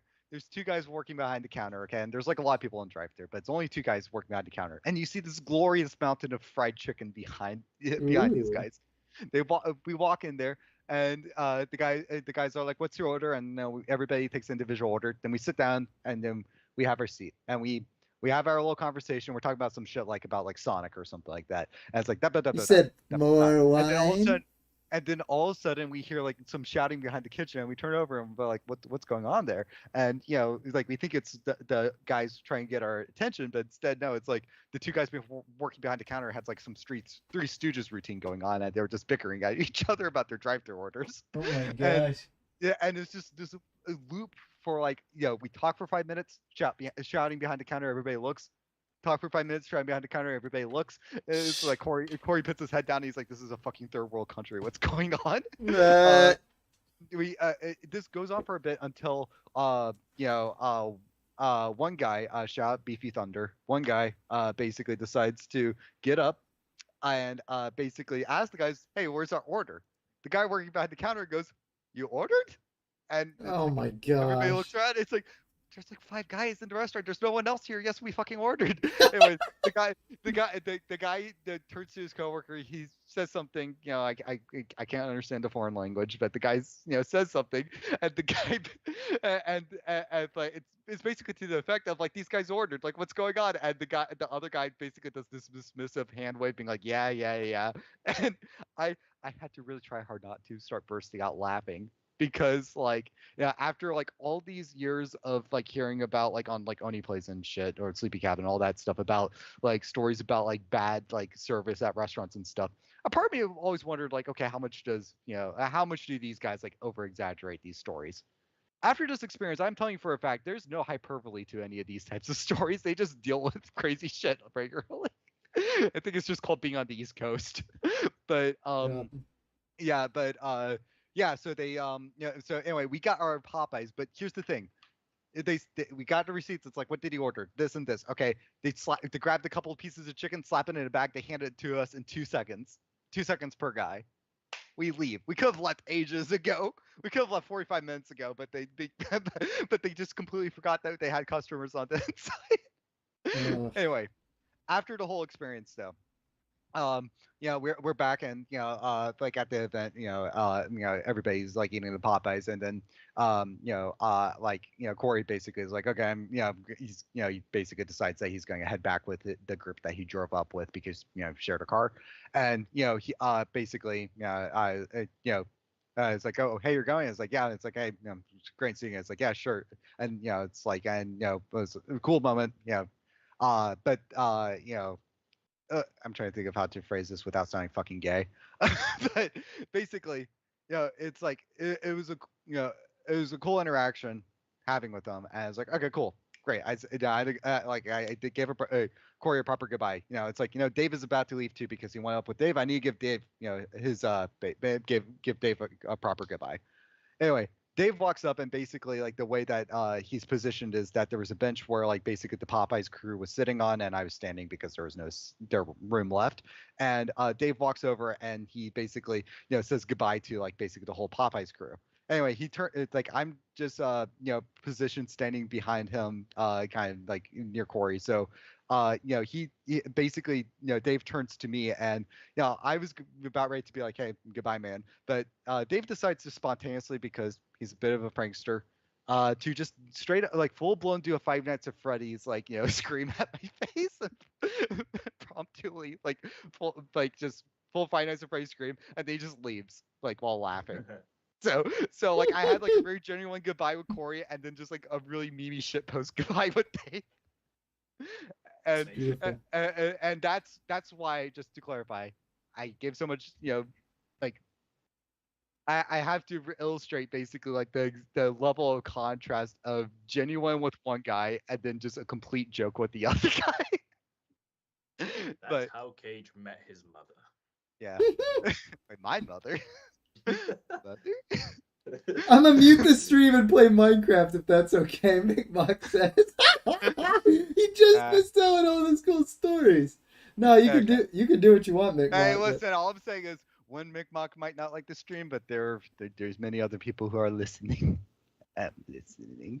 Let me do if I just was saying Bionicle terms and just encoded it with it, so it's like, yeah, so I met Shadow Gear at Pico Day, and I loved his ear. When Cage fucking douses himself in Johnson's baby oil, he's like, I'm glistening.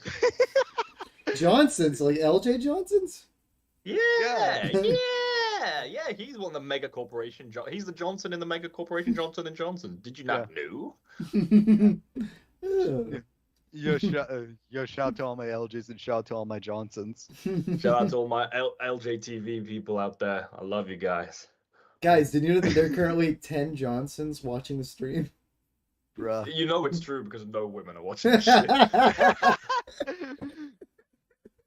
What's funny is like when Mixbox, when you brought up Mixbox's mute and played Minecraft comment, like I legitimately thought that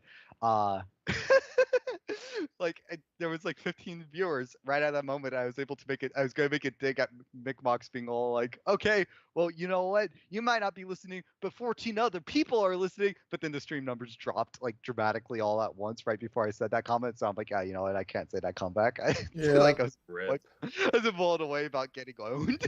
Yeah, it's also, been bouncing random back. aside, Caleb, on your channel, right, when you look at your analytics and shit, what is your like percentage split between male and female viewership? Sometimes I look back and it will literally just be 0 women. Like, that's hilarious. I'm not surprised, but really not one. I'm gonna look it up, not on the stream, just so I can make sure I don't show anything too private. I don't know what it could be, but yeah. Well, like everybody talks about like Bionicle being like this whole entire staple of like part of like like trans culture nowadays. Like that's Caleb just fucking queefed, dude. That's gross. Sorry.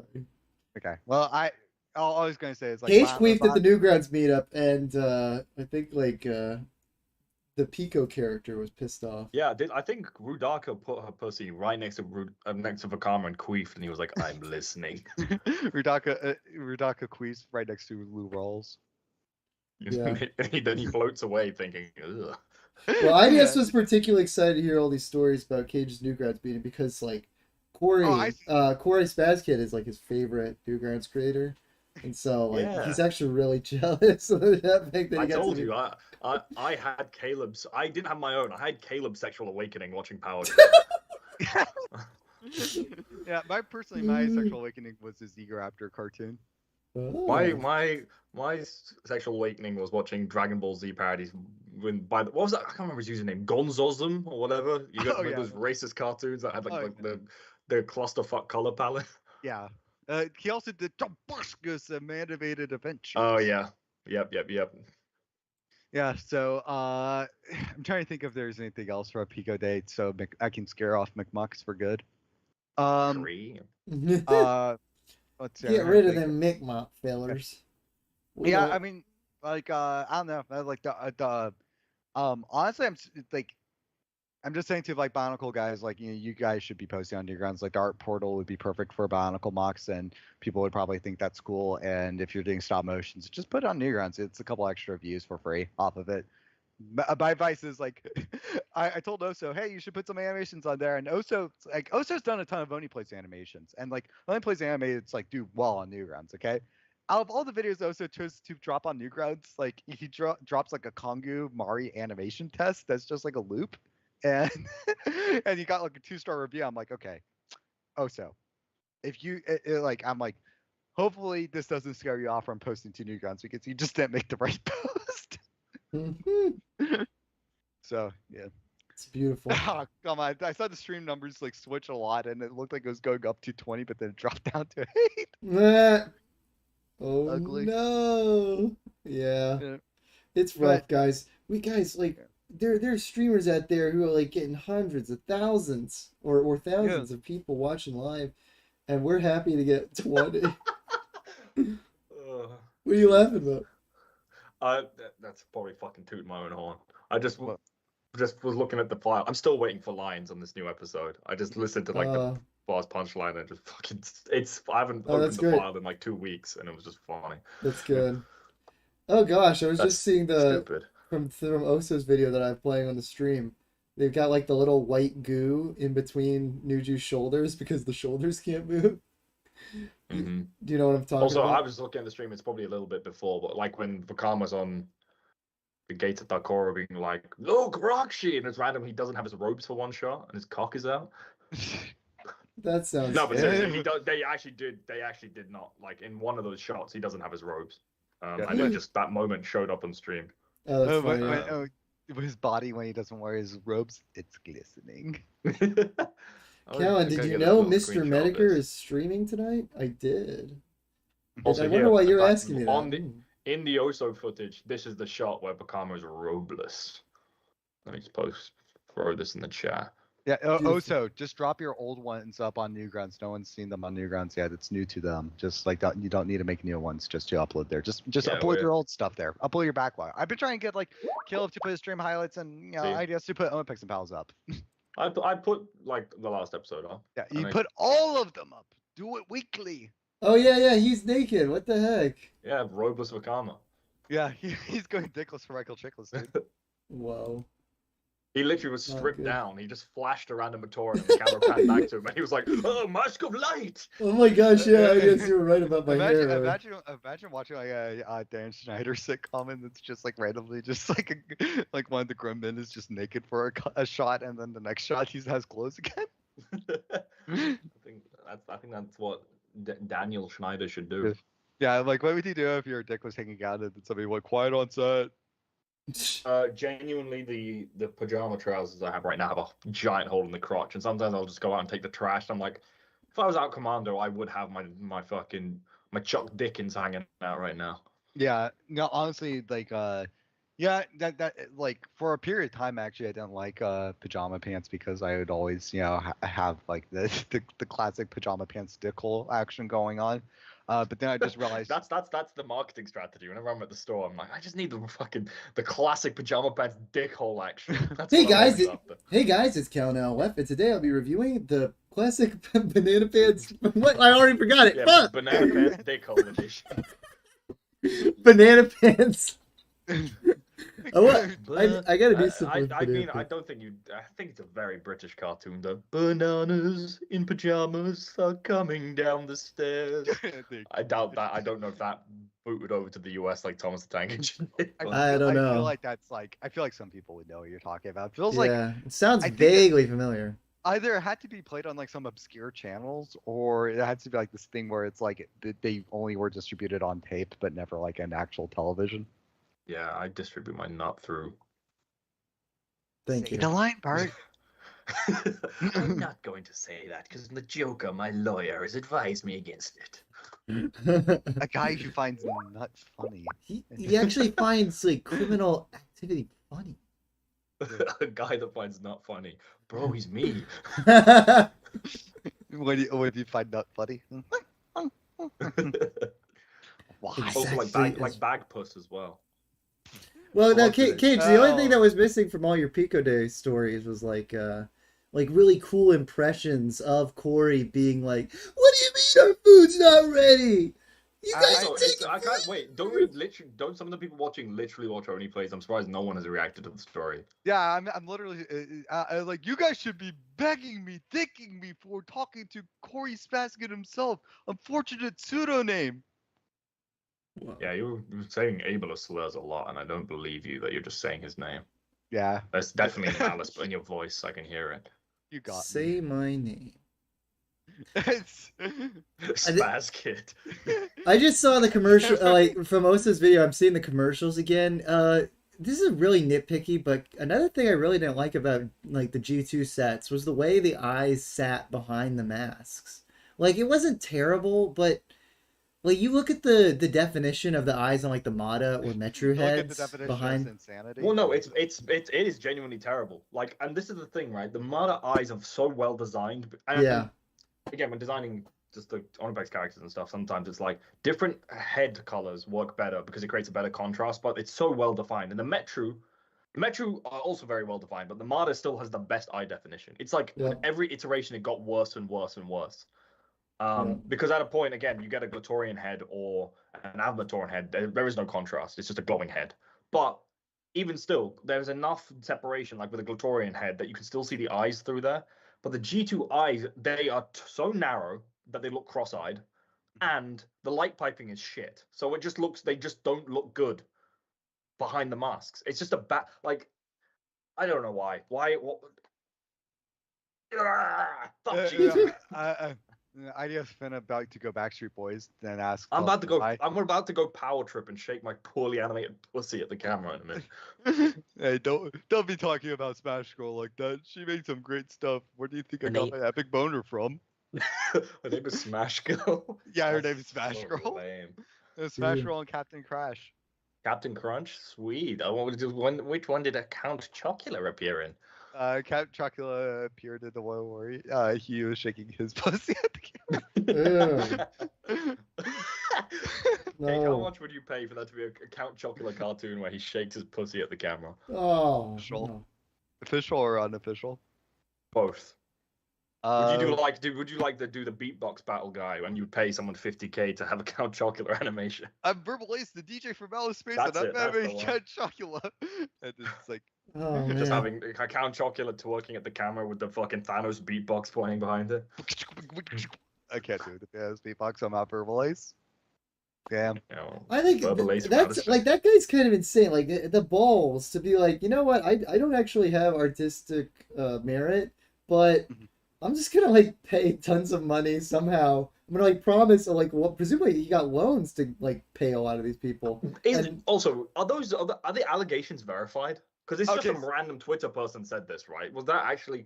Because again, Do you want me It to drop some could Verbal Ace happen. lore? Because I kind of Yeah, actually sure. have. Okay, so two things. Number one, Caleb, where did they get the animators? I'll tell you how. Cubepunk says Channel Federator right now as its MCN. Basically, Channel Federator actually flat out basically said Verbal Ace is looking for animators and he will pay you. So Channel Fire Raider is basically part of like how Verbalize, got some of his animators. He put Gotcha. an ad out. Okay, maybe Well, not all of his them. whole but some. channel it's a little bit like Lyle, where like Yeah. all of his animation is outsourced. Yeah. Or like Right. Tom Scar, where they Yeah. write the shit and they get animators to make it for them. Yeah. Yeah, and then the second thing too is also like just to clarify about the whole animator thing is that Verbalize was actually going to do that animation as like a joint venture project where it was supposed to be kind of like basically the more like for lack of a better term, it was like he wanted to do like a more mature parodies. Like his PG-13 branch or slash R-rated branch. There's nothing I like more than an 18+ beatbox video. Okay, yeah, I mean, like, it's like, but listen, it sounds silly, but hear me out, okay? So it's like basically Verbalize's official statement was that he was doing this as a joint venture with another company. That project didn't basically pan out the way that ultimately the thing got produced. He didn't fund it all himself. It was another company that he was going to work with. But then he came to the conclusion that basically being like, this is kind of a little weird. Yeah, I don't want to put this out there. So he just chose not to put it out there, and he set it on his hard drive, and he just ate the business loss. So it's not as big of a business loss as the stories make it out to be. But he still ate a lot of money for it. But it was also like, it's not like the whole entire thing of like, this is his private fetish video and he put too much money in it. It was actually like he was considering like branching out into a thing, but then he ultimately, like, after the project was done, he's like, just scrap it and I'll just eat the business. So how did it become public? Somebody leaked it. Like, I don't know who leaked it specifically. Well, it sounds like the animator did it, right? Or not? I don't know. It had to be the animator or somebody, basically, or some insider, basically. Oh, shoot. I heard the guys from Inside Gaming leaked it. Yeah, just Adam Kovic decides to. I mean, Adam Kovic is a bit of a sexual degenerate, so I'm sure he was doing it. He was fucking the Has-Been Hotel creature in the fucking office. That's why he got fired from Rooster Teeth, right? Yeah, exactly. What? No one talks about that ever. What's Yeah, going on? What's I going don't even on? know what is the main character in Has-Been Hotel called? Hotel? You're an idiot. That is so dumb because if it were if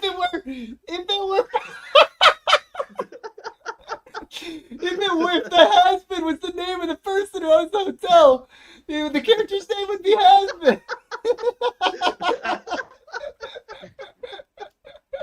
Can I quote a Lustig and his diamond eyes and call you a degenerate? Dude, oh my, Bibsy Pop is like your biggest fan after that one, dude. To be fair, that's funny. That is. You have to have a good sense of humor too. Like that. Like You have to have a good sensitive tumor. Imagine Busy Pop actually going like ballistic on ideas for not knowing the main character has been Hotel's name and thinking it was Hotel. I do genuinely not know what the main character's name is. Yeah, actually, it's so you're going to be able to make a million jokes with this one, but I think the main character's name is Charlie. Oh yeah, it is. Oh, is it? Actually, Charlie Day, Charlie from Smiling Friends, Charlie Charlie Cox. is not the most. Charlie the Unicorn. Charlie is an underrepresented name in like real life a lot of the time, but it's overrepresented in media. I feel like Charlie does give off like a cheeky vibe. Like it's a cheeky name. I feel like it's a good character name. Yeah. Well, yeah, it's like who the hell would name their kid Spike? Spike Lee can pull it off, but it's kind of a weird name to be honest. I find some of those really American names like Hunter like a bit like that as well. Like, who out there is actually calling their kid Hunter? A Hunter is actually that's so American. Hunter's just a weird name. IDS, when are you gonna make your American like Onapex and Pals spinoff show, Hunter the Munter? I'm gonna Hunter the Munter. That's just a summation of fucking Onapex and Pals, incredibly British shit, just American shit together. The Hunter the Munter. You're telling, listen, as much as my love for the phrase Munter is, like, you telling me that I would personally love that show. You need to make that show just for me. Yeah, it's coming soon. Tomorrow? Yeah, tomorrow. Tomorrow. Guys, get ready for tomorrow. Wait, if there's so many trans tomorrows out there, why aren't there any females watching IDS videos? I know, that's right? my question. Crazy. Also, I like the implication that the whole thing wasn't saying that Tomorrow was trans. It's just there are thousands of trans Tomorrows out there.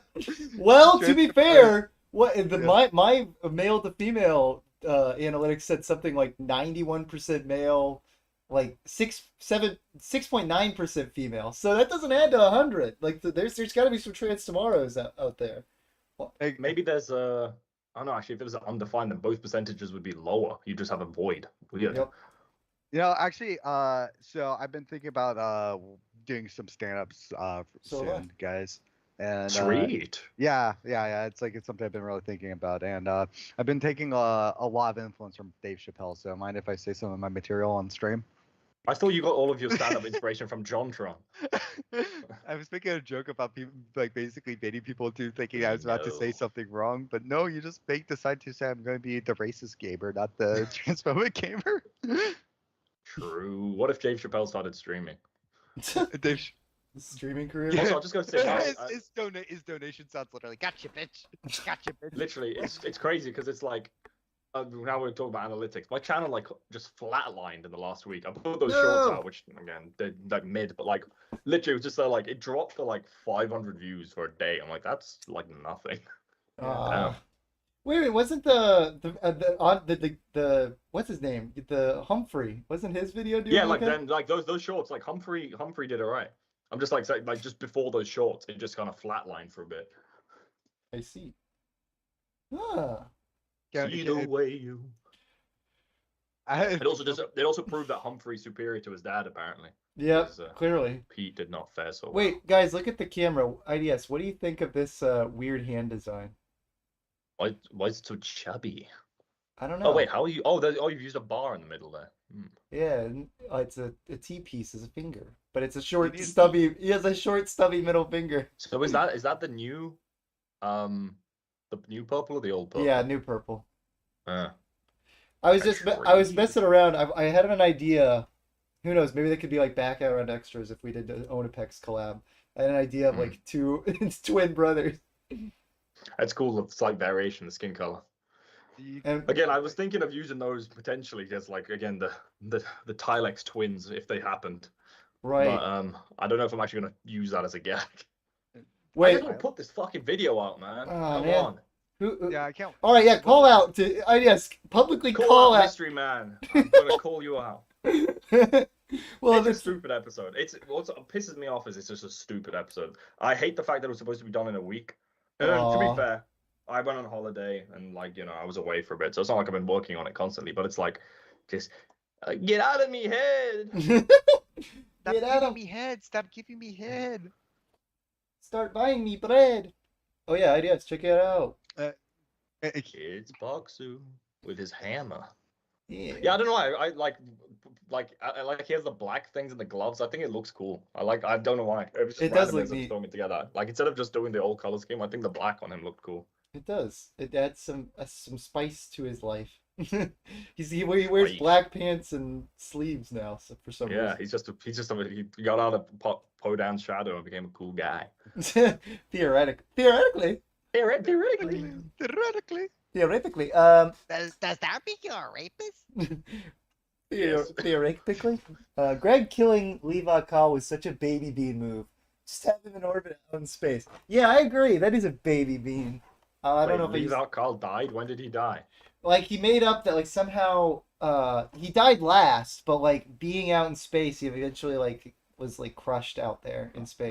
Let me see this. Look up his stupid Let's see. explanation Blah for blah it. blah blah blah. Yeah, read So it out. basically, when Martinui was fusing the planets and shit, I guess it just got squashed. The blast of gravity power from Martinui and Makuta in the Battle Baron Magna, as well as the movement of Aqua Magna, accelerated the process and it was soon destroyed. So he was slowly falling, which makes no sense because you actually speed up when you fall.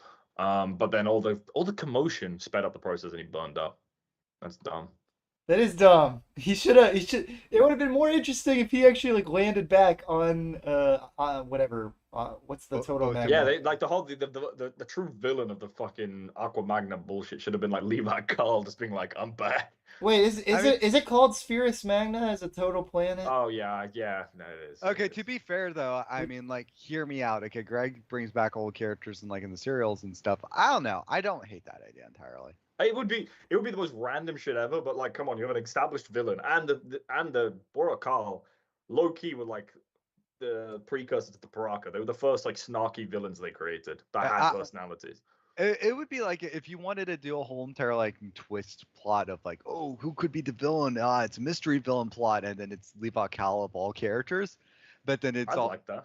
yeah. Yeah, I why mean, not? it's a good. You could get some good red herring storylines going on with that.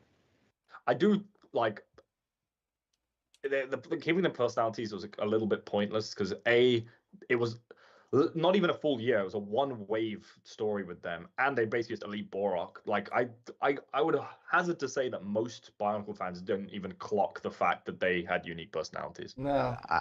Honestly, me in that But group. that's why it could have been neat to just have him live. That way he could have like you could have him Yeah, end and up in some it's just a weird funny group. thing as well. He I could feel end up like in some if weird every- group and develop a more personality in that group since he was And just a even if boring you didn't, Borak like, Hell. it's just a funny thing. It would just be cool to see every so often if the series carried on. You see an establishing shot of the planet, and you just see this little blip floating around. You can leave out Carl is just part of the fucking. He's just there in space. Okay, that's just some Looney Tunes shit. Why not? But Loki, that's what was happening. Like the rest of Bionicle's carrying on, and this motherfucker's just floating in orbit.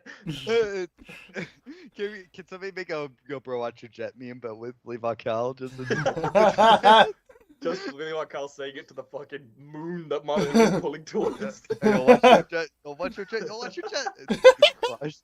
That is funny.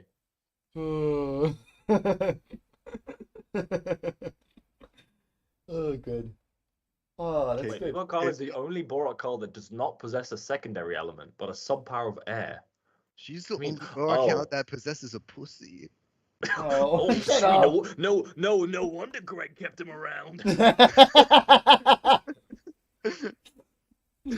What are you talking about? What you talking about, Will?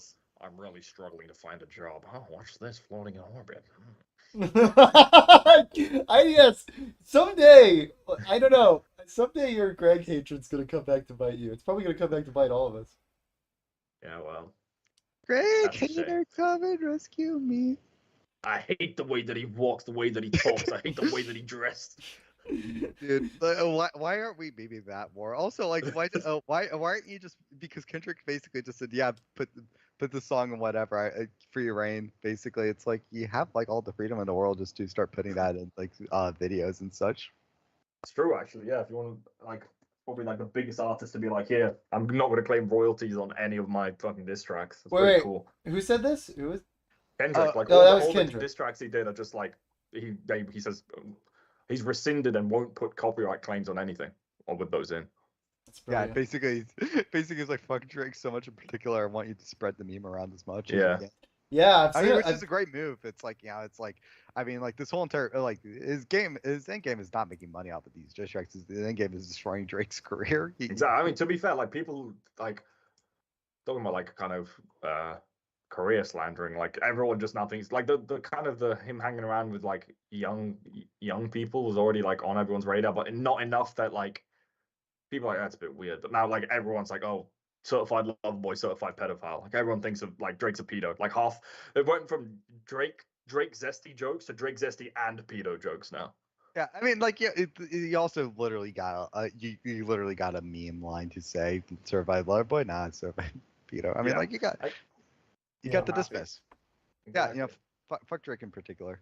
Yeah. And again, like, I've always hated the way he walks and the way he talks. like genuinely though, I've always thought Kendrick Lamar is overrated as well. But like Drake, the fact that Drake has been such a domineering force when he makes the most fucking mid music ever has always pissed me off.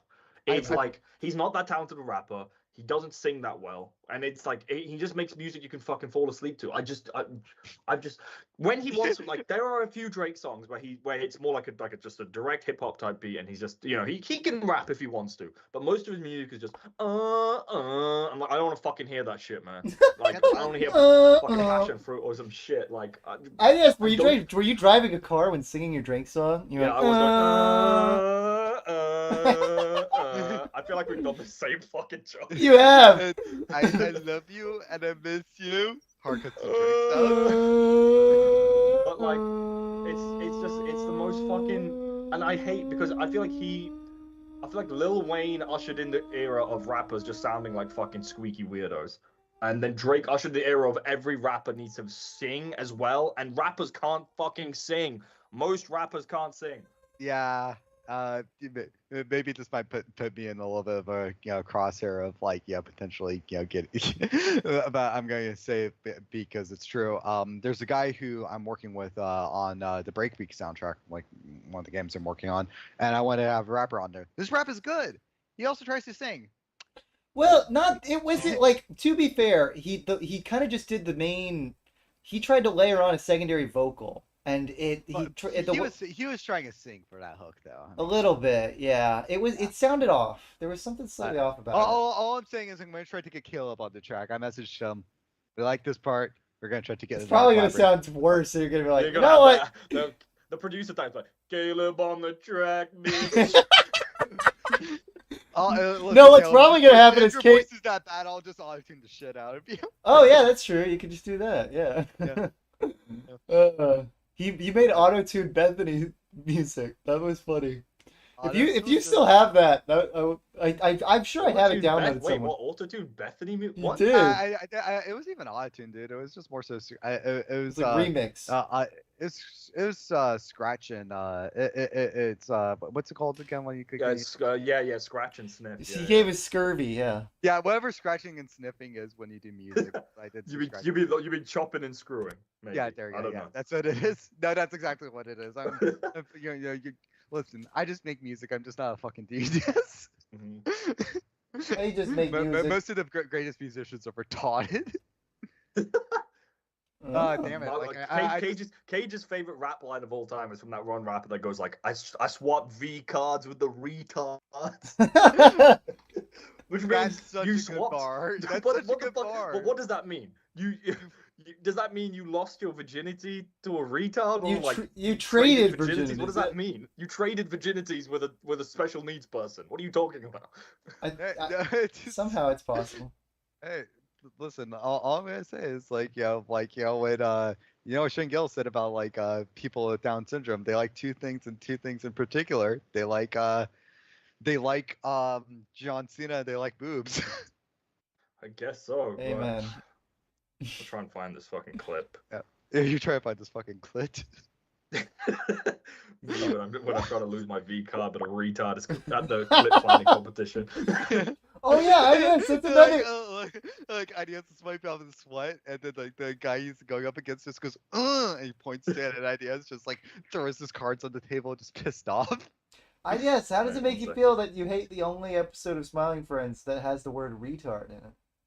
Yeah, it makes me want to swap V cards with that fucking disgusting guy in it. Yeah, but this is the one episode of Smiling Friends where you swipe V cards, dude. I need to find this line. That up. My brain went tired, Tom. Yeah. That's alright. Everyone loves the Drake. Oso said.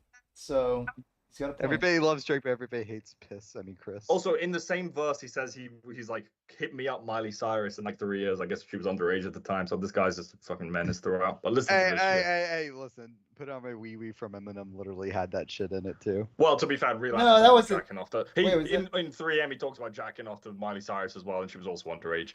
Great. Yeah. Wait a second.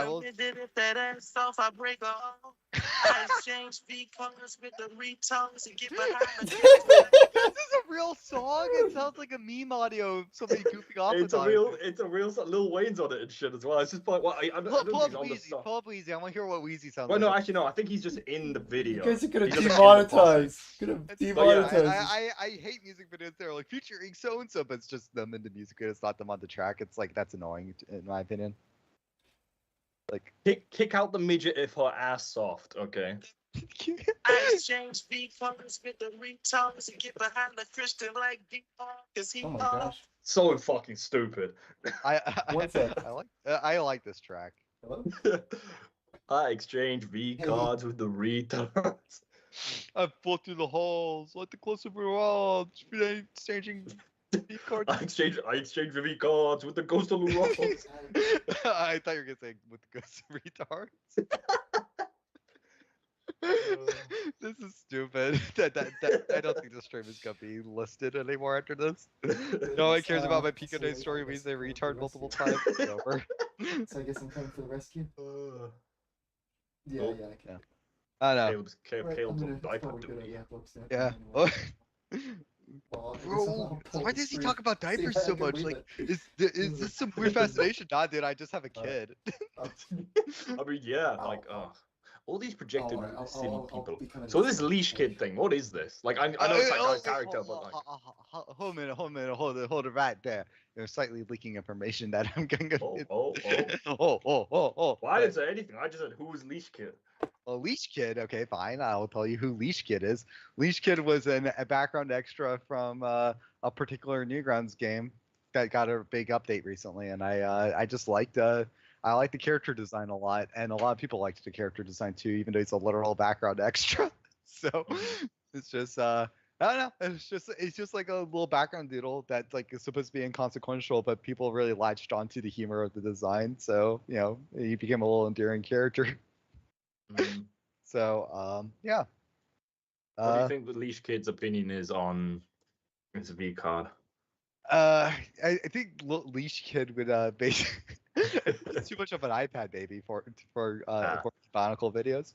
Speaking of iPad babies, it's crazy because of the kids that were born during COVID.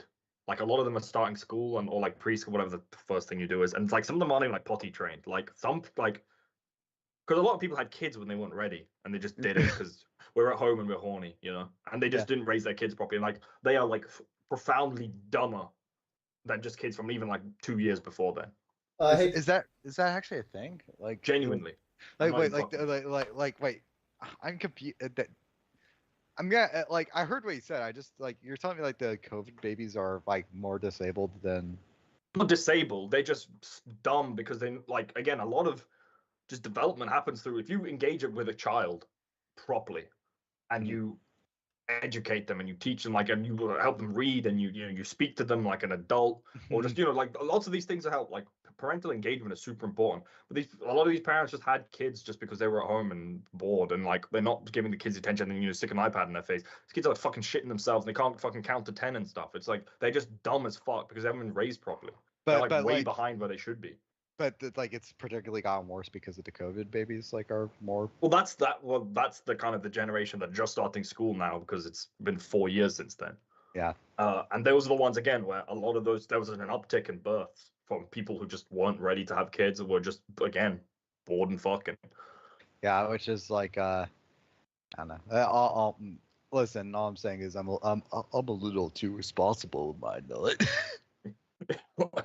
A little too retarded.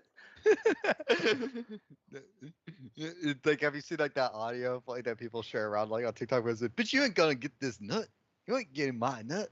Like that. No, I haven't seen that. Okay, yeah, I do find it, but people, it's like this. That just reminds me. There's an old Kendrick line where it's like the whole like, "This dick ain't free."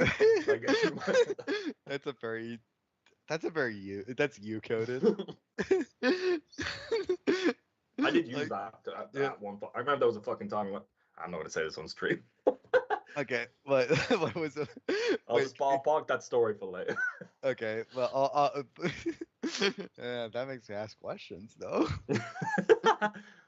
Okay, that's the only question I want to ask is, was it a story? Was it like you saying something off color in public, or was it like something you said off color in private? Off color in private. Okay. But I use that line, but again. I can put two and two together. I'm a little yeah, I can also put poo and poo together, dude. Like I'm a certified poo boy. I like how literally it was just like one comment of us being fixated on poop jokes, and now it's like, you know what? We're just gonna be 10 times more fixated. No, you just gotta fucking lean into that shit. Yeah, we gotta lean into that shit. You know what I'm saying? Lean back, lean into back, my granddad's nutsack. You better step off, bitch. You don't know who you're pooing with. Step off, bitch. You don't know who you're messing with. Shadek, you're pooping again, aren't you? Whatever that other video is. Yeah, just pooping. Can Smiling Friends be renamed Pooping Friends? Thank you. Thank you. I don't know why, but just say thank you. Number plus is just funny to me. What did you think of that Transformers 1 trailer? I hate the way that it talked, the way it was. Yeah.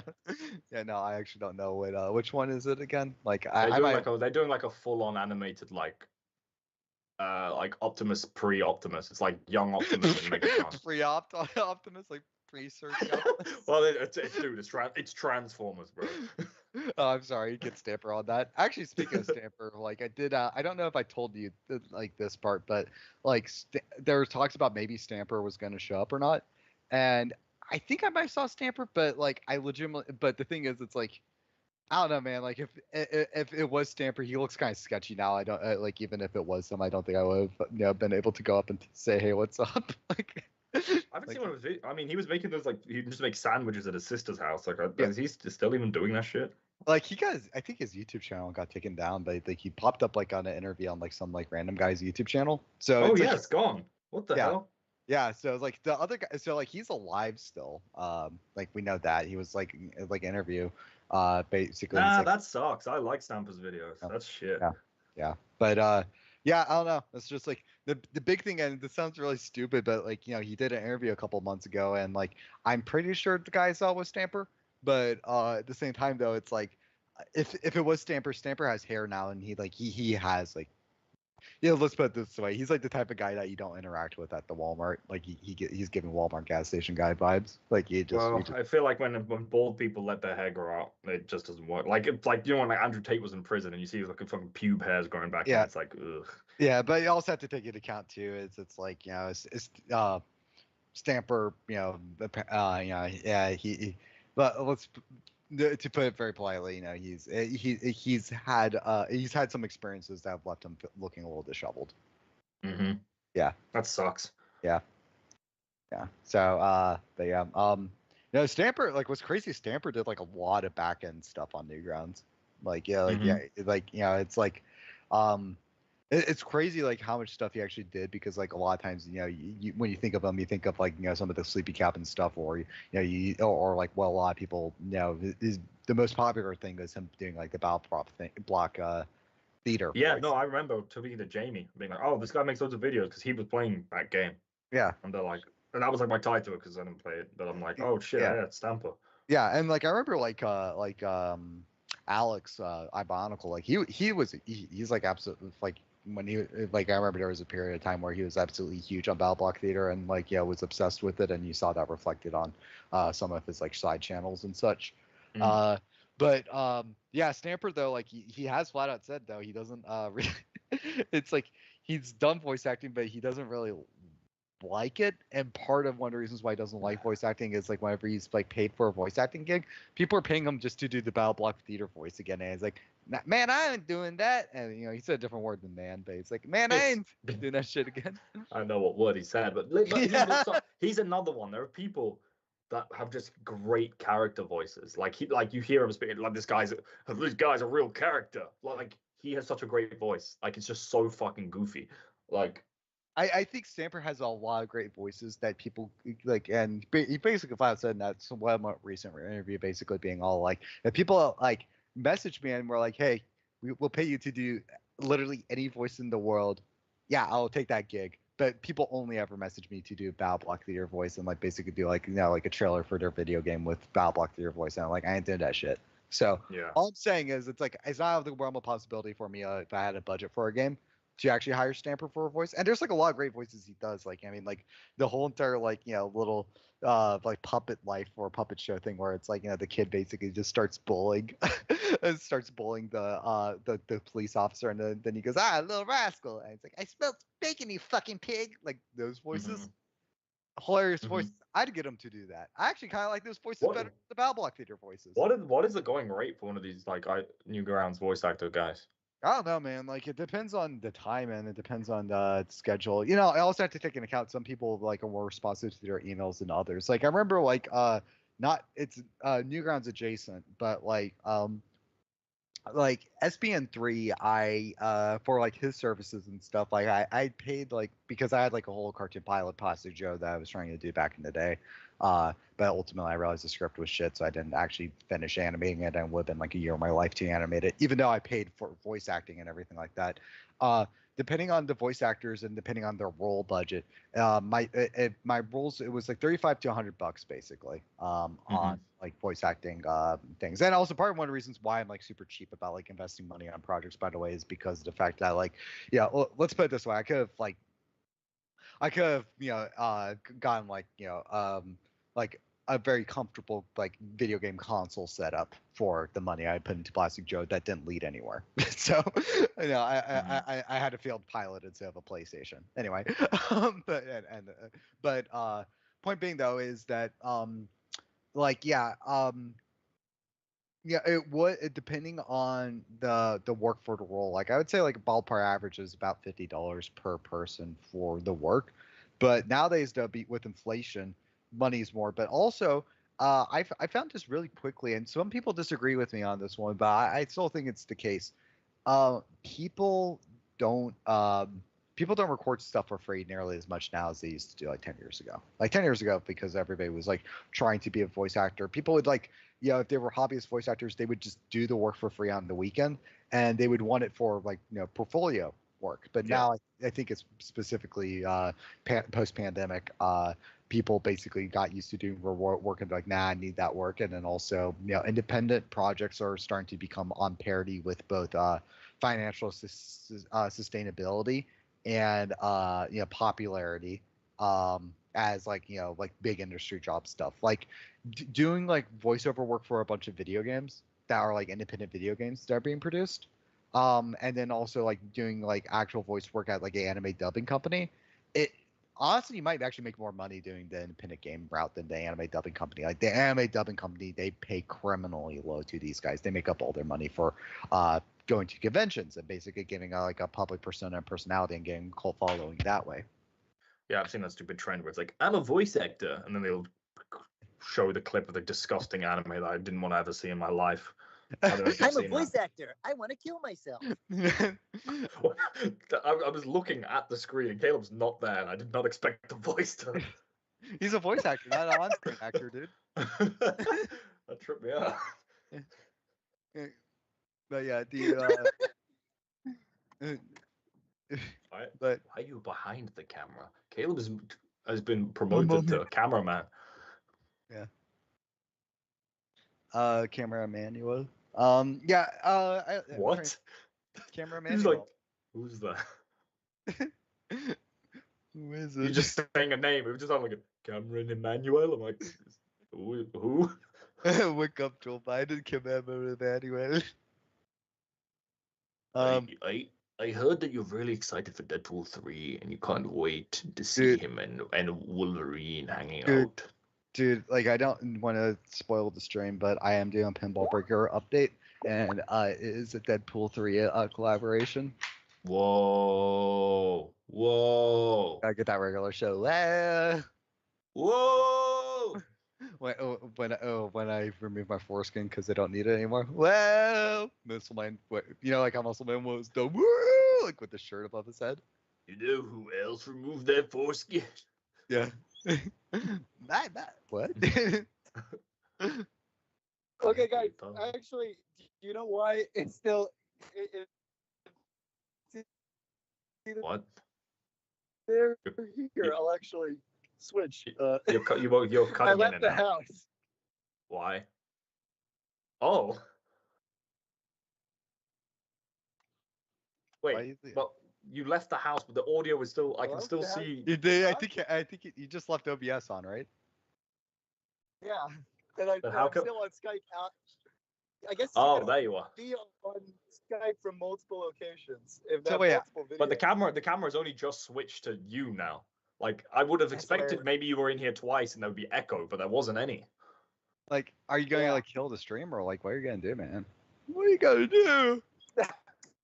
Well, I'm going back right now because I have to save Elizabeth. What? I'm so confused. She actually left the keys to the car in the car and locked it.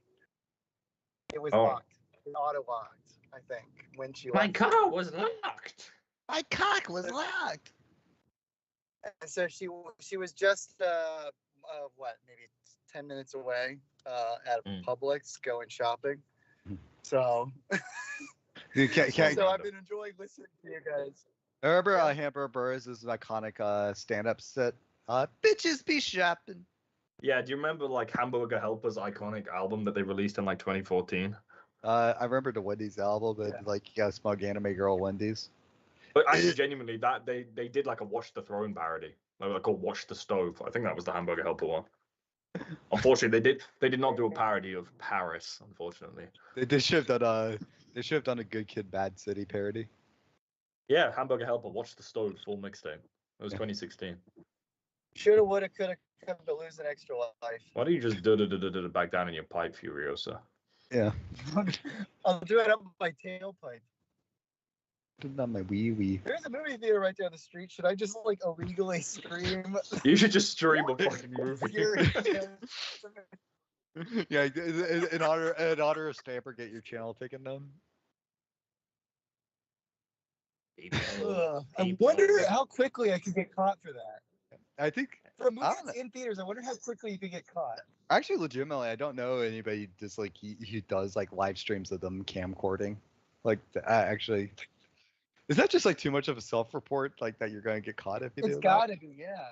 Because it's just like, or maybe it's just a perfect crime. It's so stupid, no one does that. No one checks for it. Maybe it's the perfect crime. Yeah.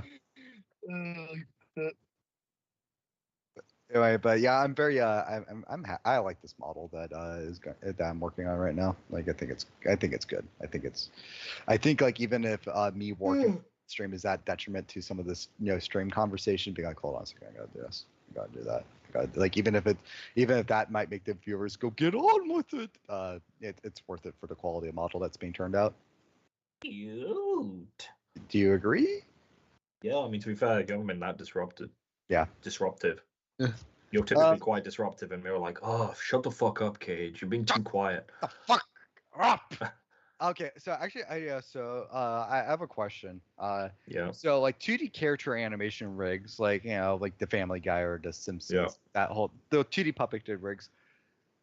Legitimately, why the fuck is that even like a thing in the animation industry? I legitimately don't get it because it's just like cell shaded, toon shaded CGI gives you like much more angles to work with and all that sort of stuff. I just don't understand why 2D puppet rigs are even a thing. I genuinely think it's because of like, oh my god, Rick and Morty. Like, it's just like that style is so ugly, but it's so prevalent. Like, there's that stupid shitty Ben Shapiro Family Guy clone now as well. It's like, it's so edgy, no other fucking network wanted it. It's like the tamest shit ever. But they all use the same Brickleberry ass fucking style. It's like, doesn't no one realize how fucking ugly this is? I just think the dumbasses who watch shit like that just have no taste, and they just genuinely like that's it. My thing is like if they have no taste, my thing is it's like it's easier to work with like basically something that looks like Zelda Wind Waker because of the fact that you actually like you need to rotate like some of the angles and such. You have that to work with, but when you have like when you have no Z axis to work with, a puppet that hinges, it gets like a little awkward. It's like well, you need to draw each angle. I'm like, well, or you could just model the angle and then you don't have to worry about the drawing the in between angles. I think it's just the cheapest way to do it. Like again, some shows like Rick and Morty that have a bit more budget or have a little bit more care while they're doing that style, they do more with the backgrounds and the actual animation stuff. But like, I'm pretty sure, like, Brickleberry's character models were literally reused in like other shows like Paradise PD. Like Brickleberry did like 5 different Brickleberries. Okay. Yeah, I'm pretty sure there is some stuff with that. Yeah. Yeah, they just reskinned some of their characters. Like, it wasn't even like it's just so lazy. Yeah, it's just I don't know. Just from the standpoint of like looking into like what's efficient in terms of like because like as far as like video games go, it's like doing like frame by frame like a high quality cell animation is just not very practical for a video game because of the fact that like image sizes eat up a ton of space. For some reason, no game engine just accepts vector files like classic Flash did. It basically in terms of like file optimization, basically like high quality 2D hand drawn stuff. It's actually technically harder to work with than getting like the like interpolated animation that's drawn in engine. When you're going to do that, it's a lot easier to work with like a 3D model that's being interpolated than a 2D puppet that's being interpolated though from like an animation standpoint. Yeah, but you're talking about like actual animation. Like the level of animation those shows do is arm raise, arm goes down. head I guess. tilt, head back. It's like it's again, yeah, it's true. If you need to actually do if the cartoons actually did shit. Mhm.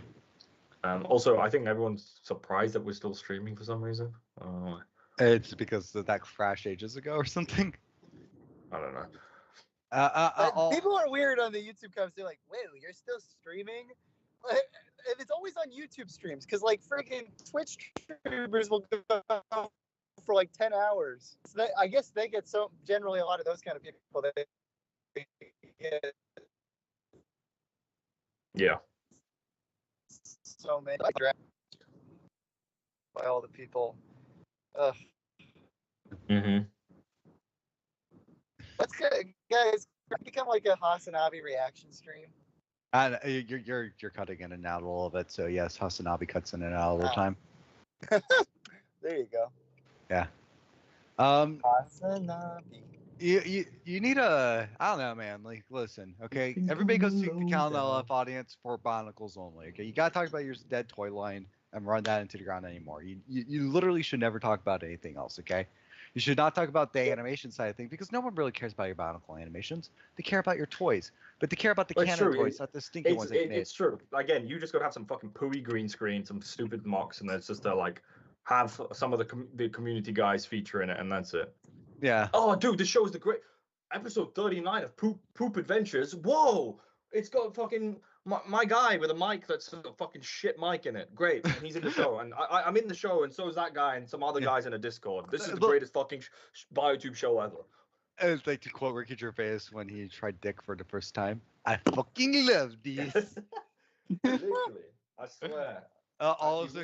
You'll have more success doing some shit with canon characters or doing some shit with get everyone in the community to voice in your shit, and then everyone will fucking eat it up. Yeah. Yep. Yeah. So it's like we don't try like literally do nothing else because I mean like why not? Yeah, it's like people are just going to tab over to Minecraft. Yep. Yeah. Okay. Yeah. Yeah. I ruined it. Let's see. I gotta check. I like the here. way you fart me. Okay, can you do the version where Kendrick is complimenting Drake instead?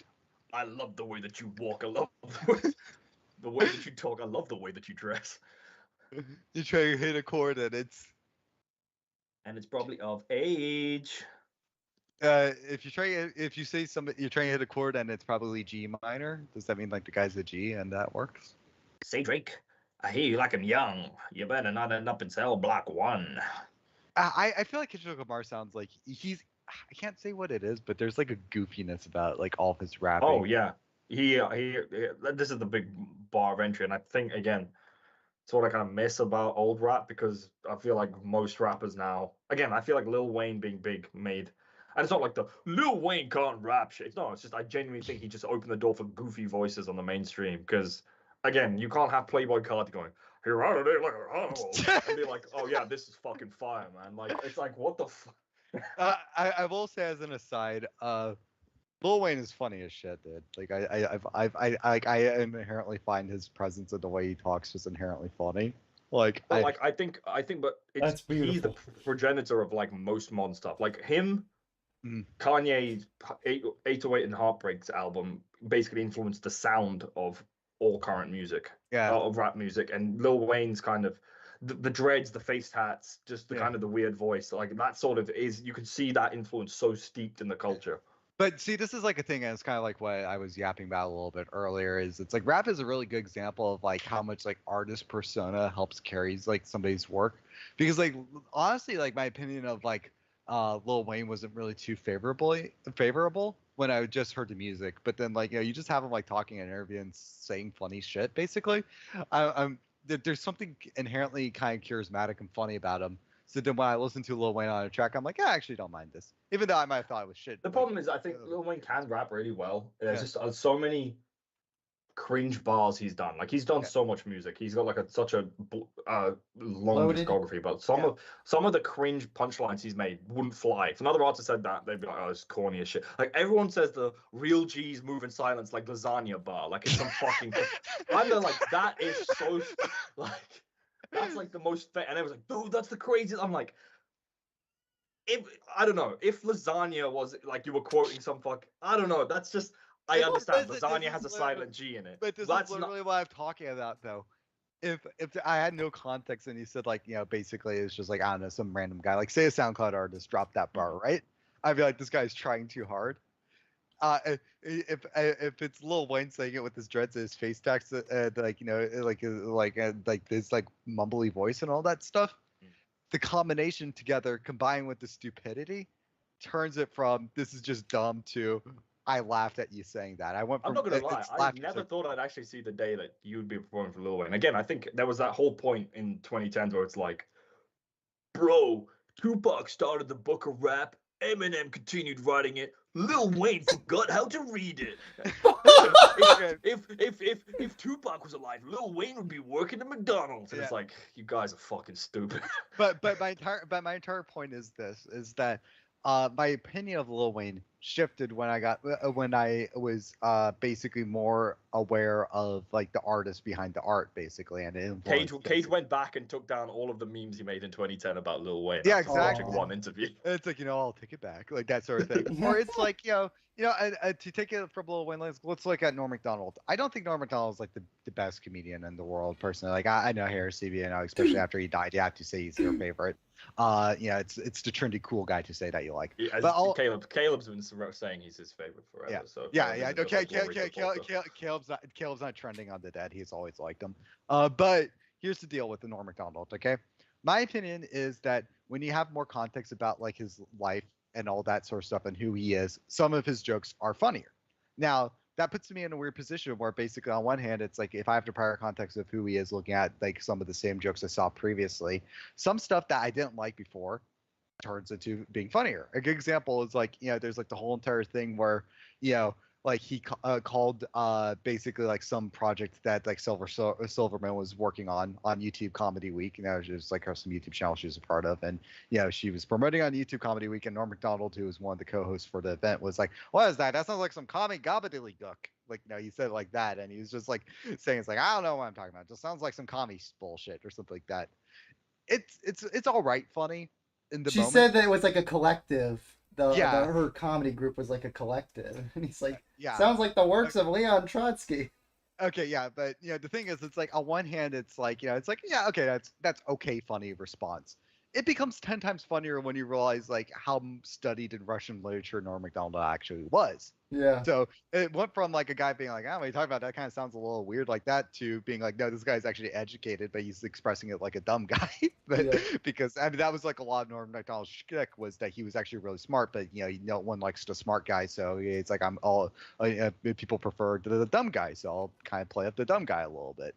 But that whole entire like mischievous stuff and the full context of his mischievous dog. But the full context of that though is it's enhanced when basically the artist behind the art sort of thing. But if you just look at the art standalone by itself, it doesn't latch and it doesn't click as well nearly. So it's because it's and that's like IDS and I have said it for a while. It's like almost like on a certain level from the outside looking in, as people who didn't really buy into like the cult of personality around Norm Macdonald, just only ever looked at the standalone jokes, it felt like an inside joke that we were never in on, and that's kind of part of his career was that a lot of his work was kind of an inside joke that you weren't aware of. You were either in on it or not in on it. Either you were the college students that were laughing at him, making some bestiality joke at like that was supposed to be at like a very clean cut, family friendly comedy stand up show. Basically, either you're the college students laughing at the bestiality joke, or you were the old women and children, leaving the event. Yeah. And from his perspective, he thought basically intentionally bombing with half of the audience and making the other half laugh was particularly funny to him, and basically the little letter he got sent that was banning him from any future events at the venue, he hung that up as a trophy in his office. Apparently, that's like how the story goes. So I want to say, to go from one dead icon to another, did you hear the Doge Dog died? No. Michael McCredden, before they were gone. Look, I am much sad, very cry.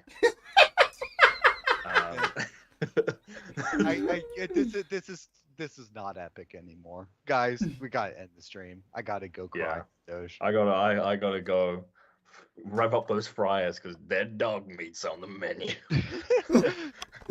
Goodbye, guys. I guess we're ending it now. They didn't eat Shiba News, dude. They ate the different. I'm meat going bug. to. Okay. So, farewell, Doge, you coin. Are we actually ending like right now?